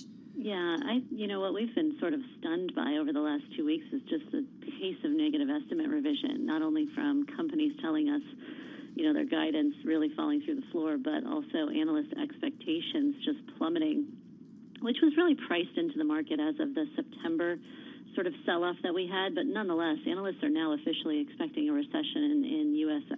S&P 500 earnings, with year-over-year declines in earnings for 2 of the next 3 quarters. I wouldn't be surprised to see that extend to 3 of the next 3 quarters when the next few weeks are finished. This is a big shift that really has only taken place over the course of the last month. Remember, a month ago, analysts were expecting single-digit growth over the next 4 quarters. So really, really strong analyst capitulation has been kind of happening behind the scenes of an otherwise really rosy market rally. Gina, weigh in on consumer discretionary, because you got a note out with your team today about how discretionary is spreading green shoots, and I'm here talking about the concerns that Target is seeing. What's going on? Well, Target's one company in discretionary. So when we look at the entire discretionary sector, what we're actually seeing is some leadership start to emerge. It sounds pretty crazy on a day like today, but nonetheless, discretionary, remember, was one of the weakest earnings sectors over the course of most of this year. It's actually started to outperform a bit over the course of the last month, and that may reflect an anticipation of margins finally bottoming for the sector over the next couple of quarters. When you look out into 2023, both consumer sectors, consumer staples and consumer discretionary, are anticipated by the consensus to show the first legs of the recovery. That's why we call them the green shoots. So even though the consumer numbers coming in today are certainly not great, something like a Target downgrading expectations, clearly not great for the very short run. What we're seeing is the companies are also cutting costs so quickly across the space that they are anticipated now to produce the first margin bottoms of the cycle. So when they let us in, they also likely lead us out into 2023. Yeah, Target's saying it's unveiling a plan to save as much as $3 billion by streamlining operations, but how do you streamline without laying off workers? But the other thing is, on the flip side, right, in terms of consumers and retail, Gina, I mean, TJ Maxx was holding up, Lowe's, which really plays to kind of individual homeowners versus Home Depot and the professional contractors, like still showing some support, 30 seconds. That's some positive. It is, and I think you also have to consider the fact that roughly 60% of what the consumer actually spends on is services, not goods. So we would expect the goods companies to generally suffer a little bit at this stage of the cycle. The services companies generally hold up a bit best. That certainly has also been priced in the market, and I think you're seeing that in the earnings trends as well. All right, guys, great setup on this Wednesday. We really appreciate it. Gina Martin-Adams, Chief Equity Strategist at Bloomberg Intelligence. That's the last voice you heard, joining us on the phone in New Jersey, and of course in our Bloomberg Interactive Brokers studio. Kriti Gupta, thank you, anchor and markets correspondent here at Bloomberg. All right. Well, Are you it looks set like. up? Sorry? Are you set up? Set up. I'm ready. Are you ready? Yeah. Bam. Bam. Bam. Let's get a check on the latest world and national news with Denise Pellegrini. She's in the Bloomberg 1130 newsroom. Hey, Denise. Hey there. Well, Mitch McConnell better be ready because he has emerged victorious in his party. The Republican has been reelected as Senate leader now, and that's in spite of a major revolt after the GOP's unexpectedly poor showing in the midterms. Meantime, former President Trump, as we've all been talking about, hopes to become just the second president to return to the White House after losing a re-election bid. But Bloomberg's Nathan Hager reports Trump's campaign could run into an effort to keep him off the ballot entirely. Advocacy groups are vowing to challenge former President Trump's bid in multiple states over his role in the January 6th attack at the U.S. Capitol. They're citing the 14th Amendment, which bars people from holding office if they've pledged to uphold the Constitution, then engaged in insurrection or rebellion. That amendment was drafted with former Confederate office holders in mind, but it took on new life after the attempt by former President Trump's supporters to block Congress's certification of his loss to President Biden in 2020. In Washington, I'm Nathan Hager, Bloomberg Radio. Thank you, Nathan. And the U.S. and Poland are both now saying yesterday's deadly explosion in Poland near Ukraine by a missile was not an attack by Russia. Some are saying it was an errant Ukrainian missile, and now Democrats, including Senator Ben Cardin of Maryland, tell us they are resolved that the military support of Ukraine by the U.S. should continue in spite of what happened. We need to provide Ukraine with everything they need to defend themselves. So I am certainly comfortable with giving them additional types of air defense, giving them additional weapons to defend themselves. And Cardin with us there on Bloomberg Sound On with Joe Matthew. Ukraine's leader has said he thinks Russia was involved and he wants Ukraine to be part of that investigation. Global news 24 hours a day on air and on Bloomberg Quick Take. Powered by more than 2,700 journalists. I'm Denise Pellegrini. This is Bloomberg. Denise Pellegrini, thank you so much. Denise there with World and National News. And Denise touched on this, and this is certainly a story that has been a big part of our 24-hour news cycle. The White House saying it hadn't seen any evidence so far to contradict Polish president's preliminary assessment that an errant Ukrainian air defense missile was behind a strike on a village near the country's border. You know, right? Go fast forward to yesterday. What was it? Was it 1:30? Yeah, just around 1:30, we saw markets take a dive, and the concern was that there was going to be an escalation of the war. Right. Because the missile presumably came from Russia. Exactly. Into Poland, right? A NATO member. And what does that mean? Other NATO members, do they have to come to their defense? Do they have to respond? Yeah, Article 5. So we've gotten a lot of stuff out of this to kind of clarify. And this was one of the key things we stressed yesterday as we were watching and assessing market reaction is we need to get all the details to really understand what happened. That said, Carol, the White House emphasized that Russia was ultimately to blame for this. Here's what National Security Council spokeswoman Adrienne Watson said in a statement earlier today. Quote, whatever the final conclusions may be, it is clear that the party ultimately responsible for this tragic incident is Russia, which launched a barrage of missiles on Ukraine specifically intended to target civilian infrastructure. Ukraine had and has every right to defend itself. Yeah, I mean, bottom line, this wouldn't have happened if there wasn't a war in Ukraine at this point, or a Russian invasion. Well, the U.S. and its allies are still gathering information. Watson did say the U.S. has seen nothing that contradicts President Duda's preliminary assessment that this explosion was most likely the result of a Ukrainian air defense missile that unfortunately landed in Poland. But nonetheless, you know, it was interesting. I was thinking about this, and we're going to have a great first guest to talk about the geopolitical scene as the G20 members wrap up. But just in a heartbeat, you know, the market sentiment, which was fairly positive yesterday, you know, fell off a cliff. And it's just a reminder that geopolitical events like that initial, you know, Russian invasion of Ukraine earlier this year can come out of nowhere and really turn the macro factors kind of on their head. And well, speaking of macro, very quickly, the sentiment that we saw earlier before this yesterday was as a result of softer than expected PPI data coming in. Exactly. All right. We've got a great guest coming up. That's next.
updates, headlines, and breaking news 24 hours a day at Bloomberg.com, the Bloomberg Business app, and at Bloomberg Quick Take. This is a Bloomberg Business Flash.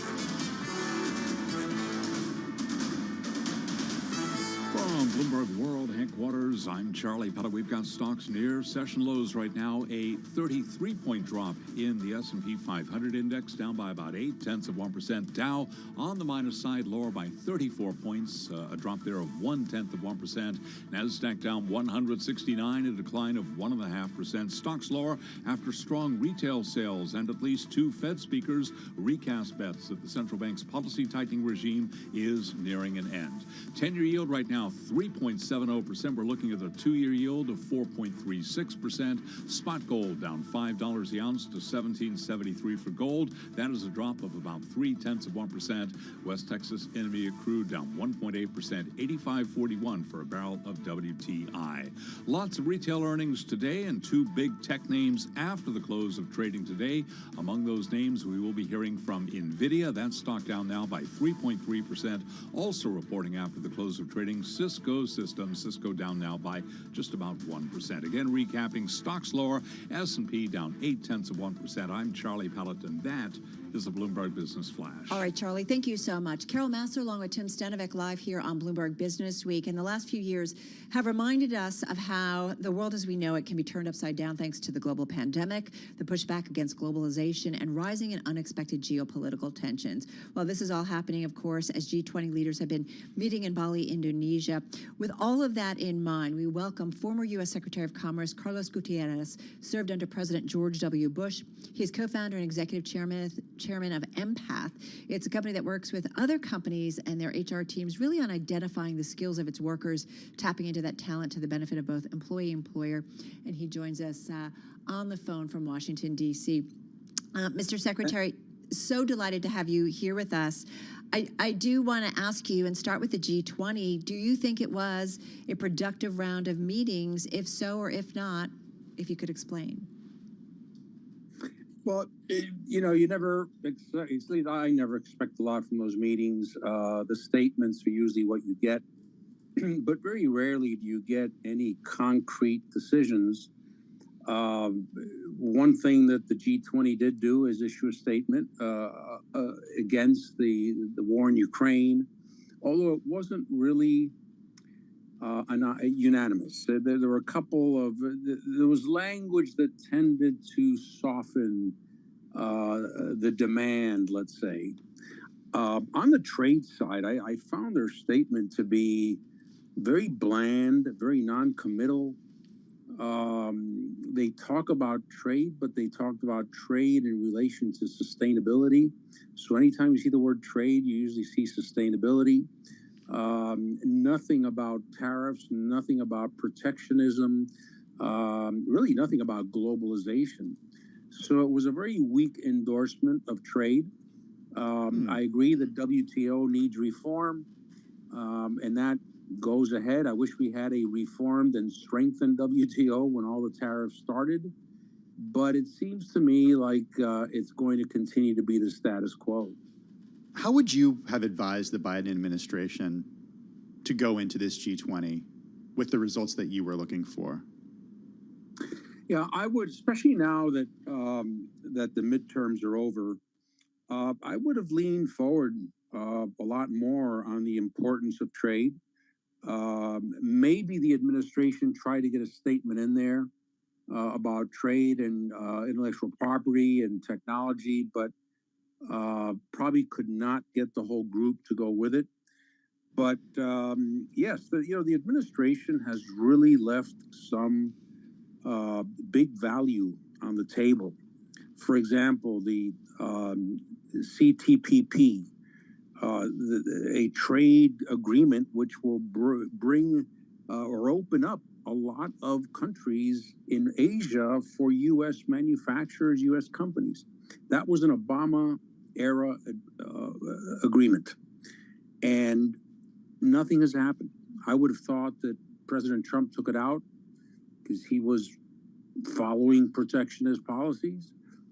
And I would have expected President Biden to come back in because it's for the good of the U.S. It's actually hard to explain because we're giving Asia essentially to China. They have RCEP, which would unify Asia under one agreement, and the U.S. won't be part of it. So I think what's happening is that domestic politics are overshadowing and taking over any foreign policy, but you rarely hear any foreign policy strategy, any doctrine of sorts. It really is behaving on the basis of what works domestically. Mr. Secretary, it does feel like we've seen a lot of nations looking inward, and maybe that's the result of the pandemic where they had to take care of their own, even though it was a global pandemic. Do you believe the era of globalization, the era of global supply chains, on a day when we see Apple getting ready to begin outsourcing chips for its devices from a plant here in Arizona, which would be a big pivot from them away from Asia back here home? Do you feel like globalization and global supply chains, that era is over? Well, there's no question that it's taken a pause. And how long that pause will last is really something to see. But companies who bring manufacturing back, while that's very welcome from a standpoint of jobs, it does raise the cost. So at some point, they're going to have to address that. We'll always have lower cost foreign competition. So yes, bringing manufacturing back is a great idea domestically, but it is going to increase the cost. Different supply chains, longer supply chains, or even supply chains closer by that are not as efficient as they were, will also impact costs. I think it's really interesting right now, and this is just anecdotally, but I am seeing more out of stocks than I remember seeing any time during COVID. And that what that tells me is that what are you seeing those out of stocks in? Where are you seeing that? What are you seeing? I'm seeing them at pharmacies, and I'm seeing at grocery stores. Yeah. Basically, the two places where I go. And it's incredible. It's just hard to find things, and the out of stocks go on for a week or two. And that just means that the new supply chains, or whatever supply chains are being constructed, aren't working. Right. We're not getting the right product to the right place at the right time. Kind of interesting, right? Certainly fascinating in terms of what you're seeing and your thoughts on this, the big picture. Thank you so much. Carlos Gutierrez, former U.S. Secretary of Commerce under President George W. Bush. He's co-founder and executive chairman of Empath, joining us on the phone from D.C. You're listening and watching Bloomberg Radio.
Broadcasting live from the Bloomberg Interactive Broker Studio in New York. Bloomberg 1130 to Washington, D.C. Bloomberg 99.1 to Boston. Bloomberg 106.1 to San Francisco. Bloomberg 960 to the country. Sirius XM Channel 119. And around the globe, the Bloomberg Business app and BloombergRadio.com. This is Bloomberg Business Week. Yes. It's Bloomberg Business Week. Tim Stanovic and Carol Massa were live in the Bloomberg Interactive Brokers studio. Did you watch it last night, Carol? 9 o'clock? I didn't. You didn't? You weren't the only one. In fact, it wasn't even streamed live on a lot of networks. They were cutting away from it. We're talking about President Trump's announcement that he is throwing his hat in the ring for 2024, and the commentary, too, today. Yeah. Well, it's just a different scene than 2015. It's not exactly deja vu all over again. It's not. We're going to tell you why in just a moment. First up, let's get back to the trade and the big business stories. Here is Charlie Pellet. Hi, thank you very much, Carol Massa. The Dow, the S&P, and NASDAQ, they're all in the red right now. S&P lower after this morning's report showed retail sales posted the biggest increase in 8 months in October. 10-year yield 3.69%, with the 2-year yielding 4.37%. The Dow now down 46, drop there of 0.1%, has been fluctuating between gains and losses. S&P, as I mentioned, down 0.8%. Tech is where the real damage is being done today. We have got the NASDAQ 100 index down 1.4%, with the NASDAQ Composite Index down now by 1.5%. Spot gold down 0.3%, 17.73 the ounce, while West Texas Intermediate crude down 1.4%, 85.67 a barrel. Natural gas, though, higher right now by 2.5%. So the big question today on the minds of investors is where this morning's retail sales data will leave the Federal Reserve and what is in store for next month's meeting. Kathy Bostanjic is chief economist at Nationwide Life Insurance. I think the Fed is at a point where they need to be more deliberate and calibrate the Fed funds rate instead of just catching up, right? They were so far behind the curve, 75 basis points, 4 meetings in a row. So I do think 50 is still in the cards for December. But the terminal rate, we're thinking it goes 5 to 5.25, the range. But the key is, they can hold it there for a very long time and still doing quantitative tightening. Target shares are now plunging by 13%. It's warning in its latest earnings report that American shoppers are pulling back, slamming the retailer's profit and dimming its outlook. But we had Lowe's reporting this morning. The home improvement retailer raised its profit forecast for the year. Lowe's shares, they're up now by 2.9%. After the bell, we'll be hearing from a number of big tech companies, including NVIDIA. Its shares down now by 3.4%. Also reporting after the bell, Cisco down now by 1%. Recapping, 10-year yield 3.70%, S&P down 0.9%. I'm Charlie Pelleton. That is a Bloomberg Business Flash. Thank you so much, Charlie Pellet. Well, as Tim mentioned, former President Donald Trump announcing plans to run in the upcoming 2024 presidential elections. He'll do it, though, in a very different political atmosphere and without some of the big Republican donors, such as Blackstone, Steve Schwarzman. It's going to be different this time around. Or is it? That's my real question. We're going to turn to Megan Crane, morning editor for Bloomberg Government. She joins us via Zoom from Washington, D.C. All right, Megan, give us an update on what we're hearing from big money donors, namely Stephen Schwarzman. And then I want to get into whether this is or is not deja vu all over again. Right. Thanks for having me. So Stephen Schwarzman put out a statement this morning saying that he would not be backing Donald Trump in the 2024 bid for the presidency, that he was really pushing the Republican Party to turn to a new generation. He joins Ken Griffith, who pretty much said the same yesterday. And they are, deep pockets for the Republican Party who are not going to be lining up behind the former president. Megan, help us out here, because I thought during Donald Trump's first run for the White House that there was a lot of talk about smaller donors. Like, he really rallied kind of the public. How important, though, are these mega donors? I'm assuming it's really important, but I'm going to ask the obvious question. Right. How important is someone like a Steve Schwarzman, the endorsement and the money behind it for someone like a Donald Trump? Right. Well, that's actually a really good question.